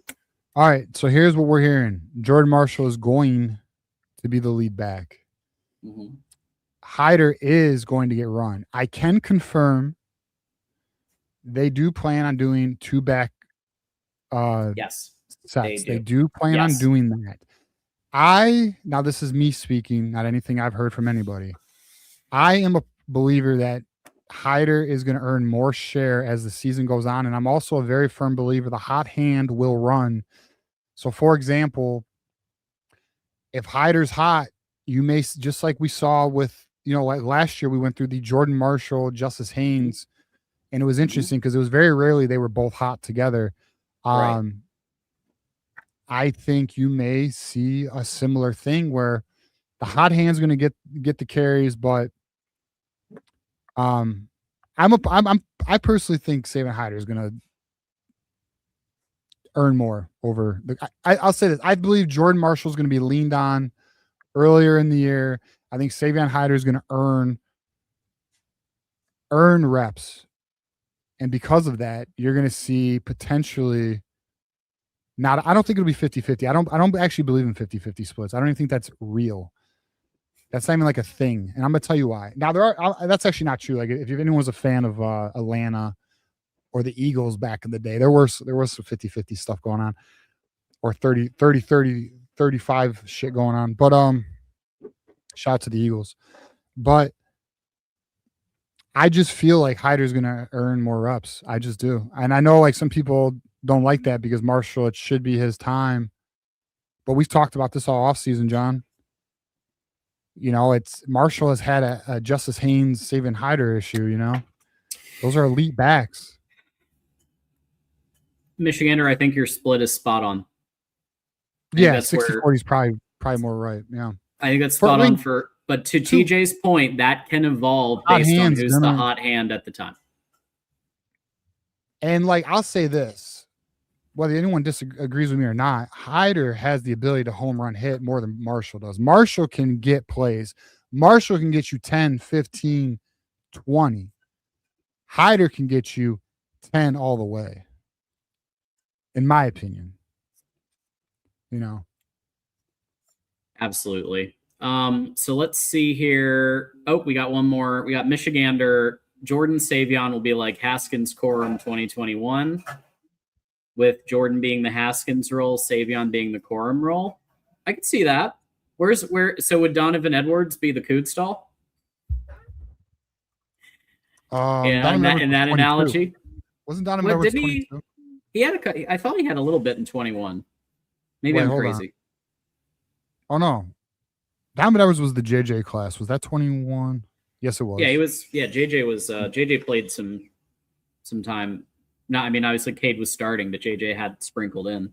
Yeah, we saw Edwards a little bit. I'm looking this up because I'm curious now. So running, you had Haskins with 270 carries. This is actually very interesting. Well done, Michigan. This is very interesting. Okay. So for rushing, Haskins had 270 carries for 1,300 yards, 4.9 average, and 20 touchdowns. That's so beautiful. Blake Corum, 144 carries, 952 yards, a 6.6 average. That's so interesting. 11 touchdowns.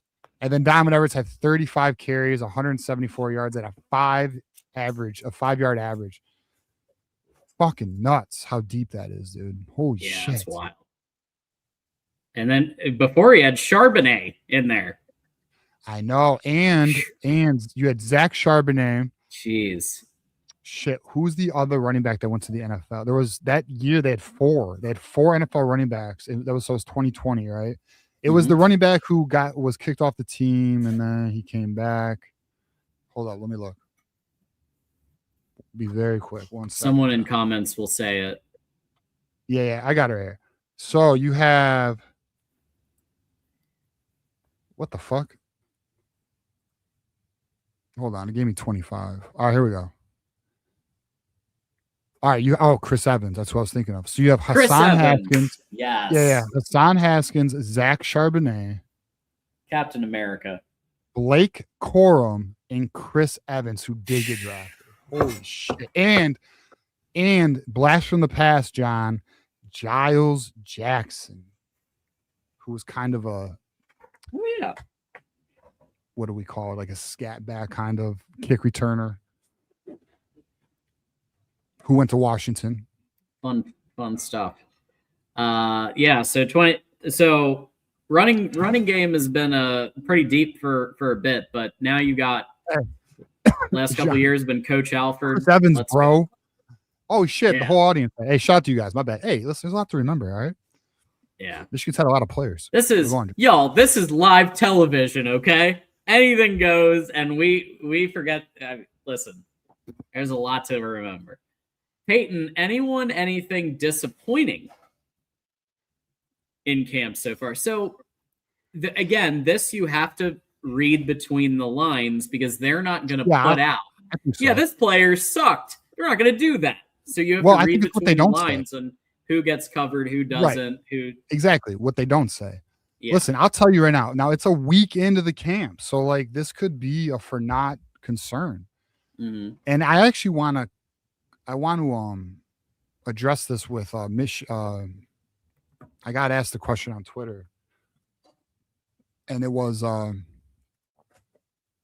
Motown Jordan, so shout out to him. But he goes, I don't understand your point about not buying the buzz about the defensive line, just because you're hearing a lot of names, but also concerned about not hearing more names like linebacker, tight end, cornerback rooms. Wouldn't that mean the coaches are being forthright? Can't have it both ways. I don't know. I think you fully misunderstood, but here's my concerns. Slight concern that we are so unsure about our starting 5 offensive linemen, but that's what camp's about, and it is early, and they have to figure this out. I will say, though, the reluctance to move Evan Lincoln's side I find very interesting. They have that reluctance, and that's very interesting to me. And then who the F is right guard? Because here's what we're hearing, right? Evan Link is likely going to be left guard. Okay, we're hearing that, which is fine. Many of us believe Evan Link is naturally a guard. He's not a tackle, isn't it? Or Brady Norton, or if we want to get wild, Sprague to right guard, Frazier to right tackle, which he has practiced at right tackle. Blake Frazier has practiced at right tackle. That's confirmed. So the offensive line has me like, to your point, John, I'm not concerned because I have Jim Harding and I have talent. But I just hate that we only have like 2 guys fully established right now. And then even that's potentially questionable if you moved Sprague inside. And I know that's more me than the coaching staff saying that. And the only reason why I'm saying that is because of Blake Frazier in my mind, is one of your best 5, but they're not moving him inside. So I don't know. That's interesting. And then my other concern is I'm not hearing a dominant name with the defensive line. I'm not hearing Nate Marshall or somebody that is just blowing things up. They're disrupting. They are creating havoc. It's still early. Like, I have to stress this. This is still early. So like the lack of continuity on the offensive line is a slight concern. The lack of buzz on this, like we heard more about the freshman defensive lineman than the starting defensive lineman. Does no one find that a little peculiar? You know, it's still early. I want to stress this. Like, none of this, all of this is data points. Like, there's nothing to draw a conclusion on. I want to stress that we are just observing and acquiring data, forming opinion, but we do not have conclusive opinion. So that'd be where my concern lies right now. Yeah. Interior D line for me. You know, where is, Etta? Where is Pierce? Do I think they'll bring it together? Yeah, but I do think that you should read in a little to the fact we haven't really heard much about them. And you're just hearing random freshman names and random this and that, and that's when there's some smoke and mirrors going on there. Aside from that, early. I'm going to mention one I'm happy about, which is linebacker. Yeah. So to that point, John, it is literally being discussed by a few, Nathaniel Staling, and it's also not only being discussed, it's consistently being discussed. This is what I'm talking about. Nathaniel Staling is showing up. Why am I not getting a Nathaniel Staling for the defensive line? Okay. Now, I'm not trying to cause concern. I am just proposing a thought. Like, it's early, so I'm not, but I'm just saying, like, this is the shit I read. This is what I look for. It doesn't mean I bat 1,000.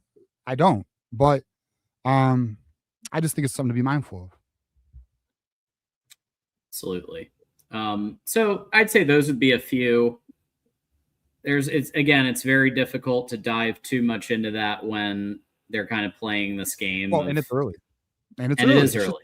It's too early. The movie's not over, bro. We're on chapter 2 of this book. It's just too early.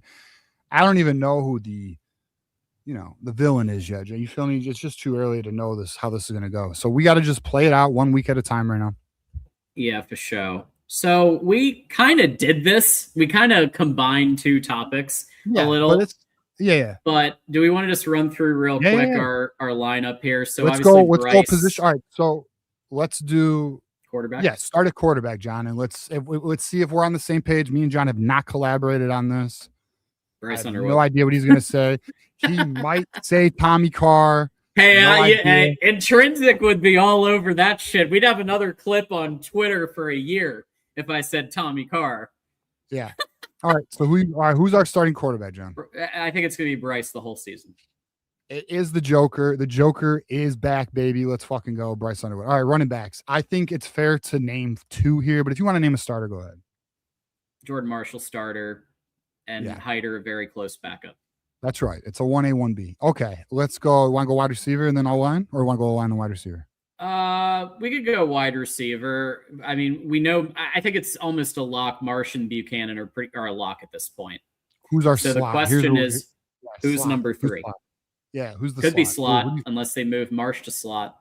All right, and I want to stress this, John. This is week 1 starters. Week 1 starters. Now, if we want to qualify, and say by mid-year, I think it could be this guy, we can do that. But who's your week 1 starter at slot, John?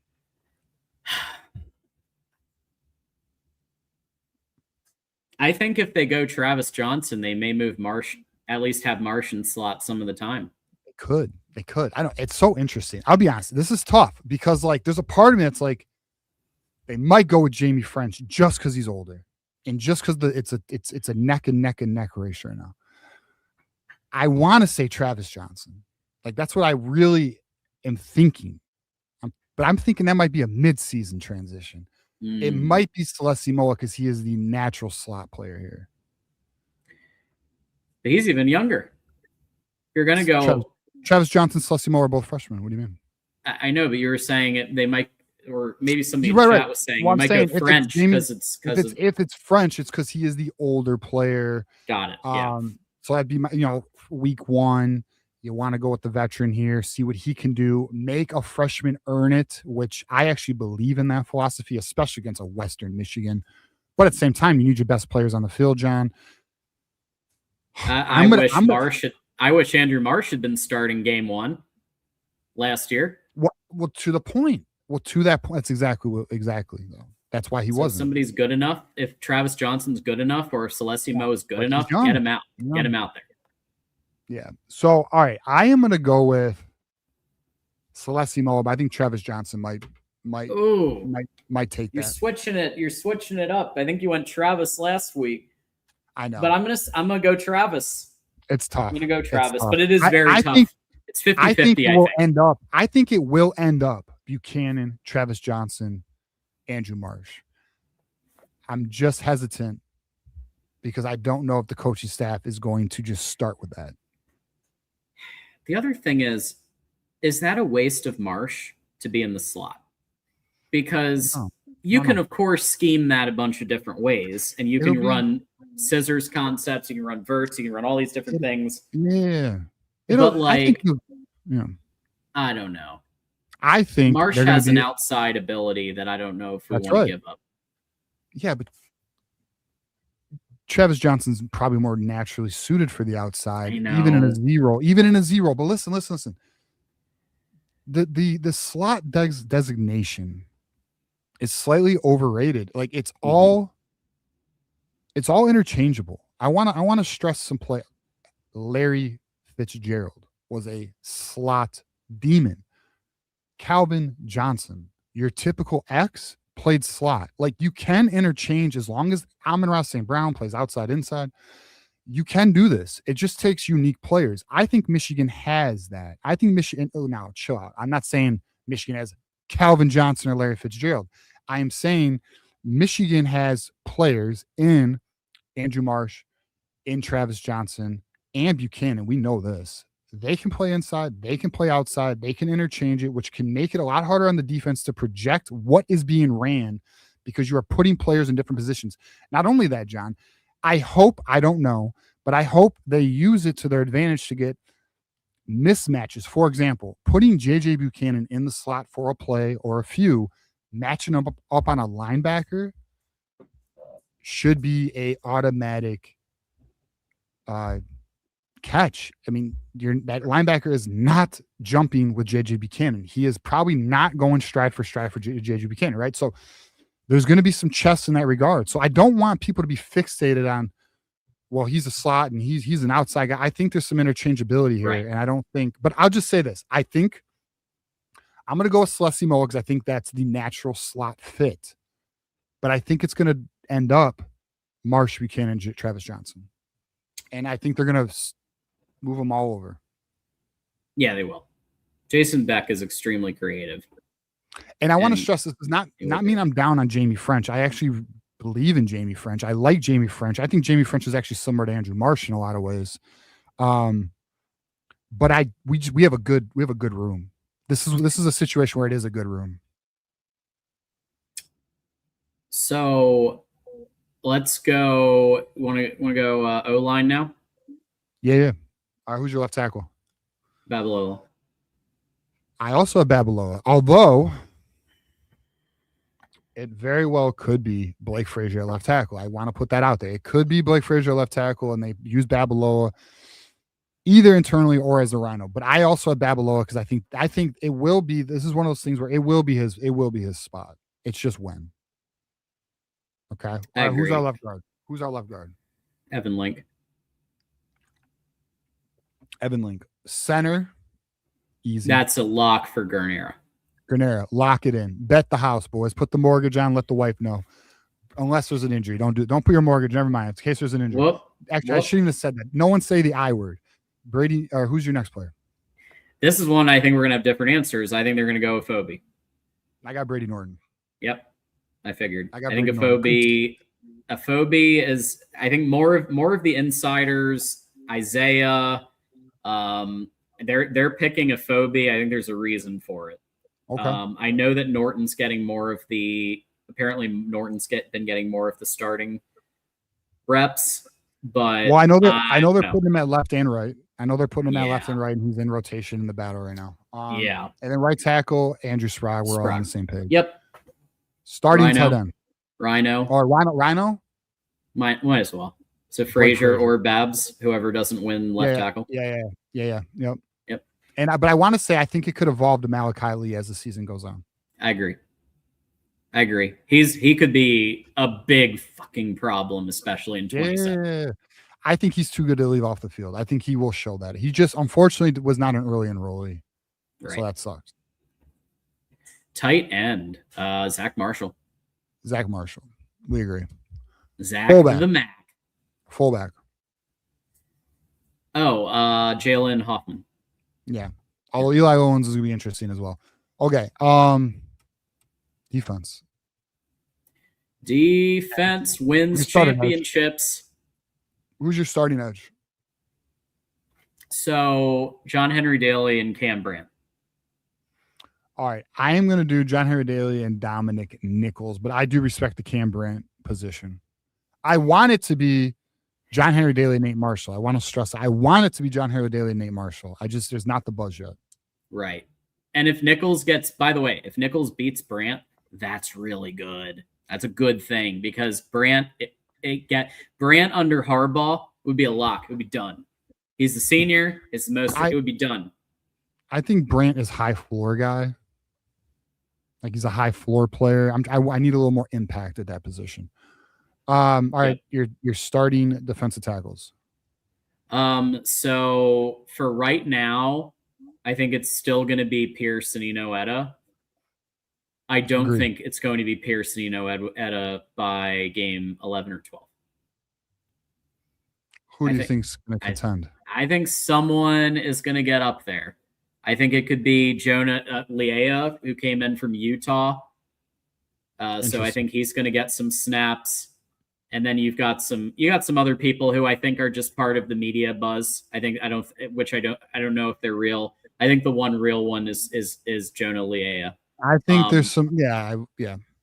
The others are kind of just people are being made happy by being mentioned. And quite frankly, Jonah Leah really does fit that 3-tech rush role. He is a 290-pound defensive tackle, but hopefully they can do some stunts and allow him to get a guard in space where he can get around him. The Alistair Vallejo is an interesting one. He was one of the 4 freshmen that were mentioned, and anyone who follows recruiting and definitely watches this show understands we nickname Alistair Vallejo Mason Graham 2.0.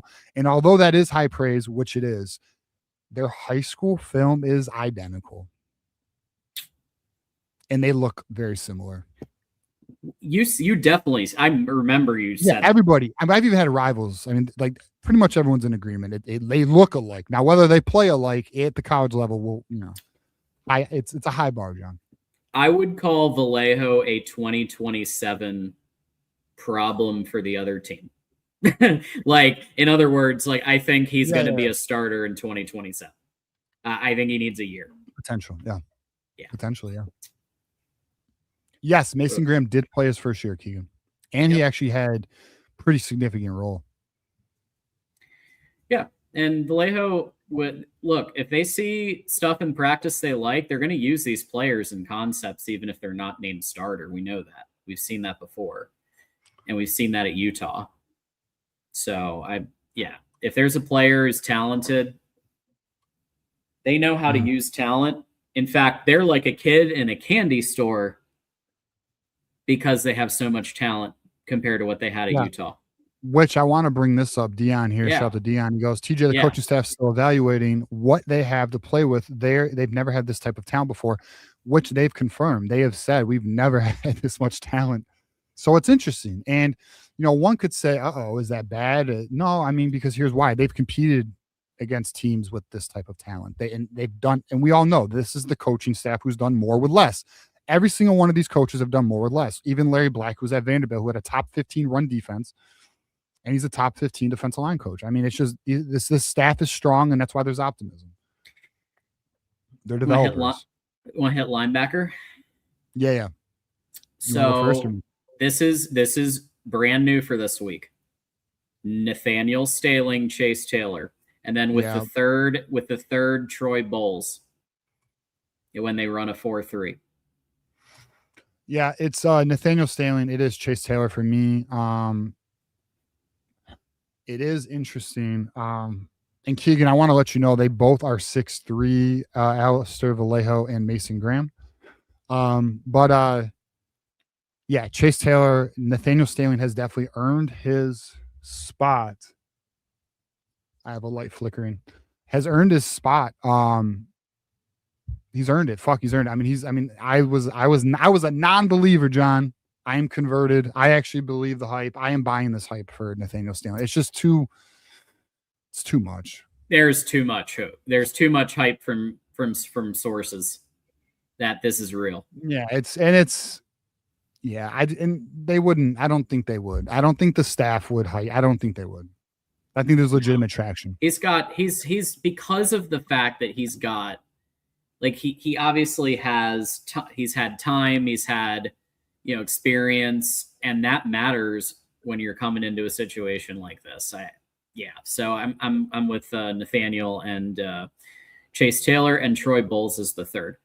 Do you have a different third? Do you Iwosu Boateng, or do you think? I think Bowles is a good. I think that's fair. Nathan Iwosu Boateng. He's got to prove it. He's got to prove it. Bowles had flashes last year. So we already kind of talked about these positions, so we'll rip through them pretty quick. Cornerback, we got Jair as a sturdy CB1 on the outside, and then you're going to have an alternating Smith, Snowden, Zeke Berry, CB2, nickel. And that's what I mean, John. And that's what I mean. Like, even with the wide receivers, like, dude, the keys, I want to stress this, and I'm sure many of us know, but I don't give a shit. The ability to make the other team, make yourself unpredictable to the other team. Offensively, if you can make your wide receivers play multiple positions, they're really going to have a hard time getting a read on your offense and what's coming. Defensively, if you can have Zeke Berry and Smith Snowden rotating and going in different positions, the offense is going to have a tough time reading what's coming as well. I think there's a lot of versatility on both offense and defense, and I agree with you, John. Smith Snowden, Zeke Berry, Jair Hill do appear to be the starting corners for Michigan. We also covered this, so we'll go quick, but safety, we got, to be fair, this was a bit of a question mark in earlier episodes. Rod Moore, we're going full chest. Rod Moore as the SS, and then Chris Bracey as the free safety, as your two safety starters. Yeah.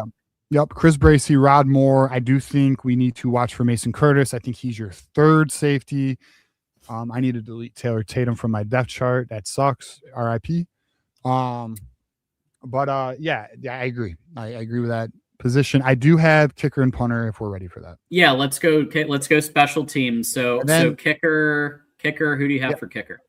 Yep. So it is going to be Trey Bukowski. He's going to be your starting kicker this year. Now, what's interesting about him, and we want to get people ready, because I know a lot of people are starting to tap in. They're getting ready for the season. You may not have followed the addition of Trey Bukowski out of, was it Pitt?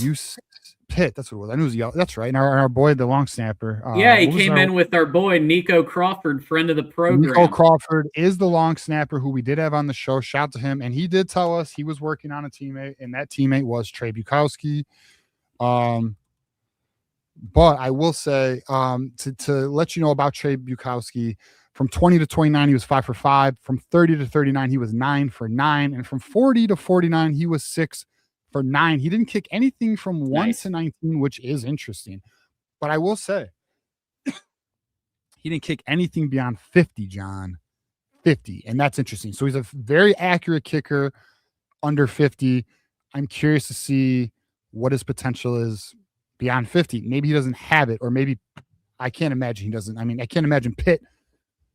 I don't know. We're going to find out. So there is an unknown there about his distance. And then the punter, John, is not Hollenbeck. I did see in the comments somebody. Nope. Cam Brown. Yeah, Cam Brown. Cam Brown, which he was ranked the 55th kicker in net average, like in the 50s. It might have been 53. I don't even know. It's like 50 something in net average last year. So, and that number was, I did have it here. Hold on. Now, I would agree. We're used to having potential NFL positions, special teams players. His average was 43.8. I will say, though, and his average was not far off from Hollenbeck, but here's the difference.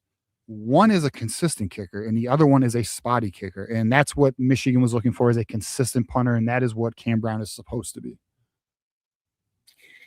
Folks, this is a big deal. I know it doesn't feel like it quite right now, but punting equals winning sometimes. Punting equals field position in the Big Ten. This matters. Hudson Hollenbeck was not up to the challenge. I'm very excited they're making a change. And guess what? Hollenbeck's still getting a Michigan education. So I love it. Do you want to hit return as our last thing, our potential people for return? All right, I'm just gonna say who the fuck I want it to be. Celeste Mo. I don't want to hear no shit. I don't want it to be Savion Hyder. I mean, actually, all right. I definitely don't want it to be Andrew Marsh. If it's Savion Hyder, I somewhat accept that. So it should be Celeste. In my opinion, it should be Celeste Mo. That's my opinion. Okay, I'm gonna give 3 names. I think Celeste Mo is going to be in the rotation. Savion Hyder, Smith Snowden are all going to, I think, get I'm okay play. with Smith Snowden. Punt return. I also think Celeste Mo is going to get some play. Smith Snowden, and on occasion, TJ, Andrew Marsh. If it's big game, big moment, I'm so down. If it's not big game, big moment, don't fucking risk my wide receiver. I do think it's funny, the dichotomy here. It's Andrew Marsh accepted TJ. It may very well be. And then you got Keegan. You are correct, TJ. That is why we have different opinion, boys. And that is why we give our takes, and then we will see. The season will play, and we will see who's right and wrong. Obviously, for example, Nathaniel Staling, I was wrong. Well, it appears I am potentially wrong about, which is great news, actually. I'm all for it. But that's why we play the game, because it is fun to project. At the end of the day, we're going to find out together. FAC. FACK certified FAC. Hey, Peyton. Thanks for another contribution. $1.99. Brant, first and second down. Marshall on pass rush downs. Yes, and that's logical as fuck. Could be a split, yeah. I actually could see it. That's a fair point, my friend. And for anyone not catching what he's putting down, on running downs, you will have Cam Brant, who's more of a run stopper. On passing downs, you will have Nate Marshall on the opposite side of John Henry Daly, making life hell for quarterbacks and offensive linemen. Because to his point, I'd take it. I'd co-sign that. To his point, you may see a Jonah Leah, Enau Etta, John Henry Daly, Nate Marshall, NASCAR package type thing. We'll find out. And look, here's the reality. Because more people are talking about Marsh and this return thing. I'd be okay. Is Jordan Marshall kick returning? I know we did. Yeah, I don't. Yeah, I that's a new one for me.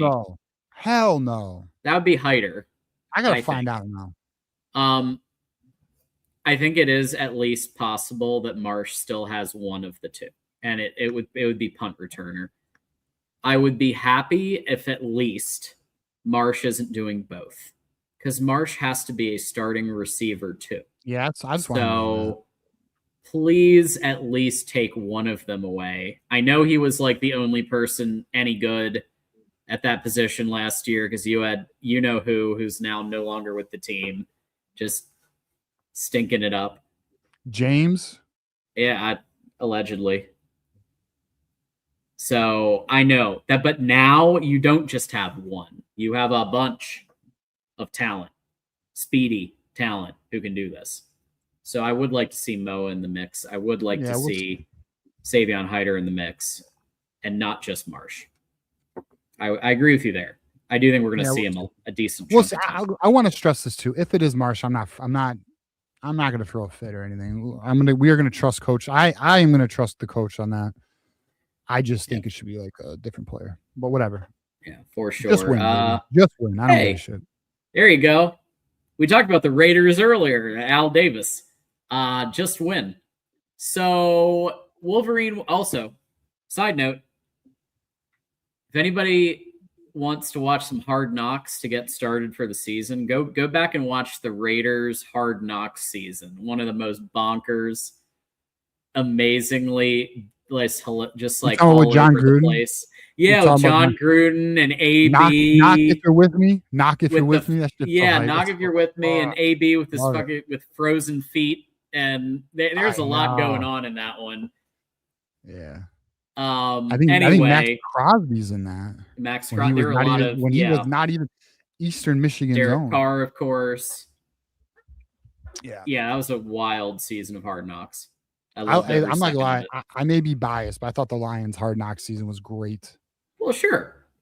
Yeah. And he makes good TV also. Like they make good TV. Yeah. Wolverine Warrior, 14 months of membership. And if you want to join Wolverine Warrior, I'm going to put the link right here. Now really is a good time to become a member. We're going to start doing more members only content again. We'll have new emojis coming in as we get space for them. Now's the time to join in and become a member. Wolverine Warrior, 14 months of membership. Go Blue. Football season is here. Fuck yeah. Fuck yeah. Yeah. It is here. It is. We're really doing it. We are really doing it. We have Wally here who says, fuck it, Bryce Underwood's returning kicks. There we go. Hey, that'd throw the other team for a loop. How about that? Get your playmakers the ball, John. Ooh, Goat says Yost, since Yost, my bad, bro. Goats since Yost says we need a little emoji revamp. You're probably right. I got to look at it. You're probably right. We're open to suggestions from members. So if any, you know what I'll do? I'll do a post. What emoji would you like to see to our members? How about this though? I'm a big believer in unless you have something better. I don't want change for change. It needs to be. Yeah, we're not saying we're going to do it. It'll be like the suggestion box for Connor Stallions, where we added. I'm sorry, John. Go ahead. Well, I'm just saying, like more of like a suggestion box type thing. Not like we're going to do it, but like, hey, if you want to, and maybe if a bunch of people say the same thing and we agree, then we'll do it. Yeah, it's got to be like we're looking for elite suggestions. I will say. Like Sharonly fans, that was a good one. Yeah. Yeah. That was a good one. That's just his whole thing is great. And I love remember the episode when Coach was on and then I had him change his name, but then he didn't, but then it was still yeah, that was bad. The avatar. That was a fun moment. It was, you know what? I'm sure it was all good because, Coach is still a good friend of the program. All good there. So, okay. So we're up to date on Super Chat. So we really only have one more, and we'll keep this extremely brief because we're over time. But we did learn today. I actually had a topic about the quarterback battle, and I had to change it to Kyler Murray has been named the starting quarterback over the GOAT, JJ Goat Carthy, backup quarterback. A mistake? And here's why I think at the very bare minimum, it was a mistake to not just wait till Sunday. Like, here's the thing. What is the harm in watching a real game where both of them are quarterback and you see who's better?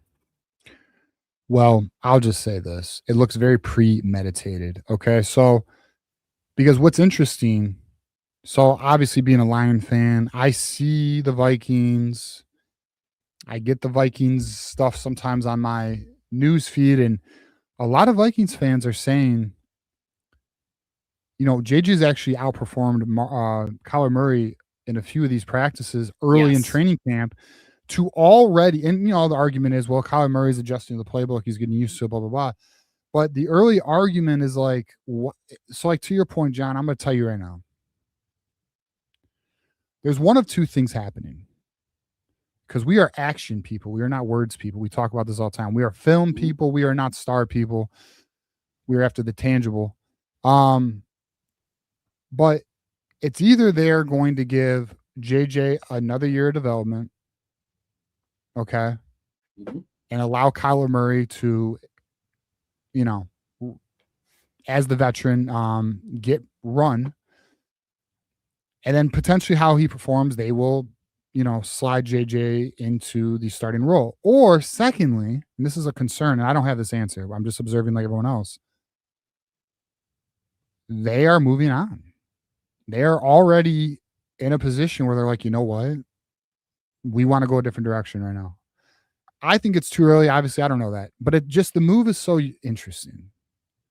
You literally draft JJ McCarthy 10th overall in the first round. That is a major investment. Granted, last year didn't go that great. And quite frankly, JJ had some cold moments and some hot moments. Yes. But to name Kyler Murray the starter, there was not a need for that.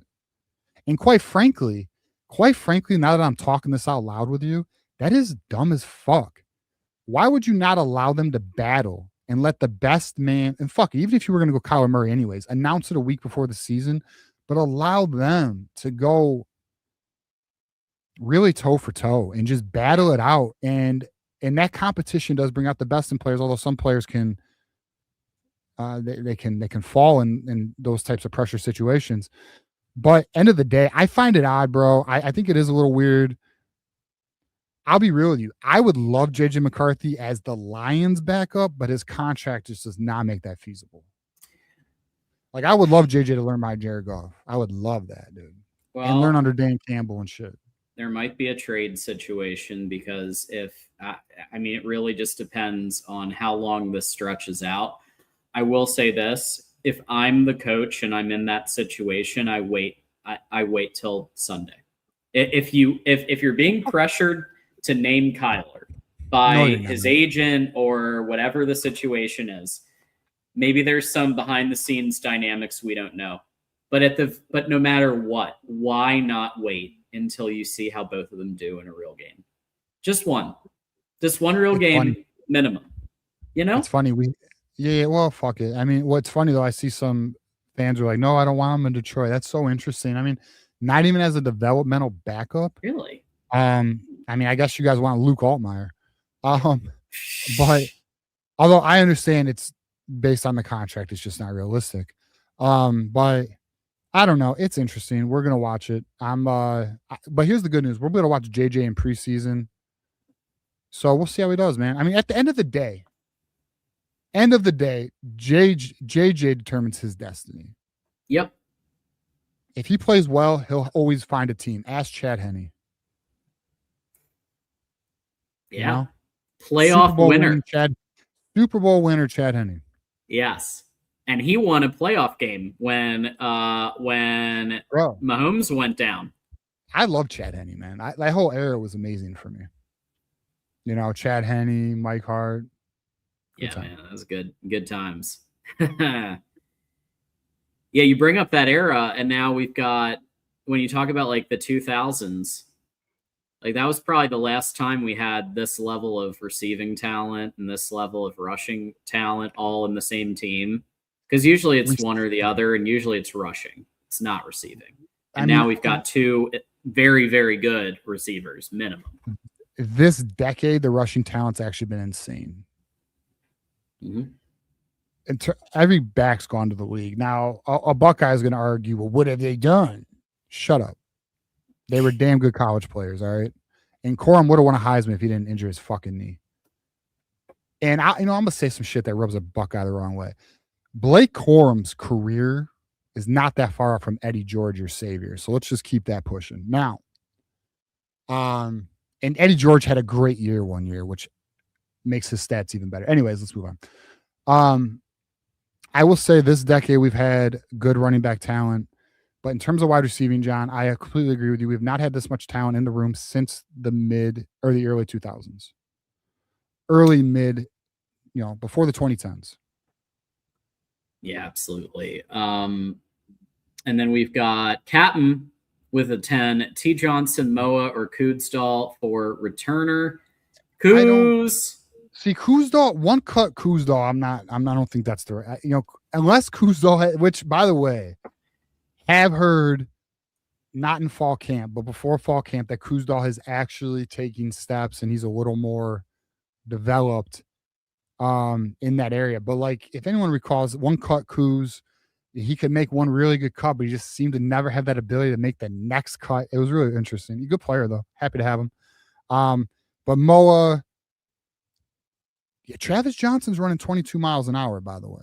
22 miles an hour, by the way, is the same speed Justice Haynes was hitting and is the same speed Savion Hyder's hitting.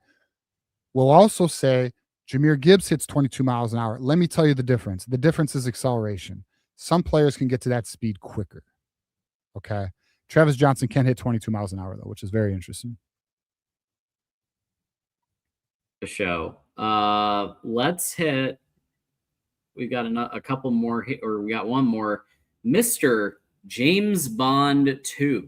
Thanks for the 5. The team lost confidence in JJ McCarthy. That's why Kyler was announced early starter. Interesting. It's funny. The fact that he said that, I mean, do we think Justin Jefferson had a say? What my theory is. I will say Justin Jefferson was very fucking respectable last year. Considering what he was going through as a star top wide receiver in the NFL. Much respect how he handled his quarterback situation. But what do you think there's validity to that, Jim? Yeah, I can't confirm it. Yeah. But based on multiple different things I've read. I mean, fuck, I'm going to tell you right now, if there's any truth to that the team just lost confidence in JJ, so Kyler was the choice. That is, if true, or any bit of truth, that is awful. If true, it feels like an exaggeration to me. I mean, respectively, we appreciate the contribution. Well, but I will say I have no issue anyone bringing up that. Of course, anything. Yeah, we should entertain it. It don't mean you got to buy. Always. It. Yeah, we'll entertain. And we've entertained, and we appreciate. I think in this case, Justin Jefferson's who the most likely person is. Yeah, I don't know about the whole team. They need to make him happy because it's been a mess. And from what I understand, Kyler and Justin Jefferson do have a little more chemistry as of right now, but JJ's still been doing really well. So we're gonna have to see how this preseason game goes. Are they going to look like an idiot? We'll find out. Okay. With all that said, we are definitely over time now. So shout out to FanDuel and Freedom and everybody who stopped by, all the super chats. Reminder, we've got 2 content opportunities for you coming up later this week. Starting out at a special time, the Michigan Wolverines live call-in show Thursday at 6. So special time due to preseason. And then the Mark Rogers call-in show. So Mark is planning at some point, I don't know which day yet, but Mark is planning at some point to have a call-in show on this channel. And I'm excited about it because, he has very different takes on some things, and some things that we agree on, and some things, and he'll bring a very different take. And I'm excited to hang back and chat, and kind of he'll take it. So I encourage everybody to call into both of these shows, because you're going to get some very different perspectives when you call in, of course, to TJ's weekly show, the call-in show, and then the special Voice of College Football, Mark Rogers, that he'll do on here too. Absolutely. And then we will be doing the call-in show for myself and Johnny Olden this Thursday. Johnny Olden doesn't know this yet, so if you guys run into him, let him know. 6 p.m. Thursday, breaking news. We have a Lions game at 7 o'clock. We will be hard stopping at 7. I got shit to do. Football's here, and I have been waiting all year for this, so I am not missing it. Cannot wait. Boom. It's just preseason. Hell no, bro. This is the bread before the appetizer. I'm going to enjoy the bread. It's good bread. Yeah. Yeah, it's with water, but it's good fucking water, John. Maybe there's like a good like oil and spices blend like at Carrabba's. Exactly, John. That's exactly what it is. It's the type of bread you eat too much of, John. Mr. James Bond Tube did have to clarify and thank you. Didn't need to. I could have highlighted it without the super chat, but thank you for the super chat. Yeah, thank you. Brother. I don't hate JJ. Just saying. So I think it's a listen. I think it's I listen. I have no issue with it. I love hearing perspective or not perspective is not the word. I love hearing what's the word I'm looking for? Jesus, CJ.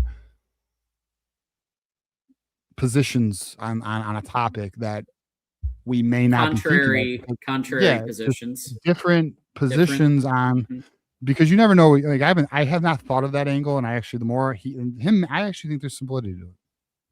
Sure. Yeah, I mean, if you're on a team, you're playing at a high level, and your quarterback is inconsistent. It's I get it. Yeah, I get it, but I think JJ didn't get it. I don't know.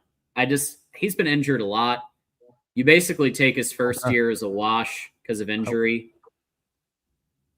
Last year was basically his rookie year, and treating it as his rookie year, I don't think it was like the most awful thing ever. He had a couple of really good moments. And won some games. So, my guy here, who is a Vikings fan, go Lions, says he's very dialed into the Vikings. His teammates love JJ. So he is saying not accurate, which is fine. I mean, very, very, very fair.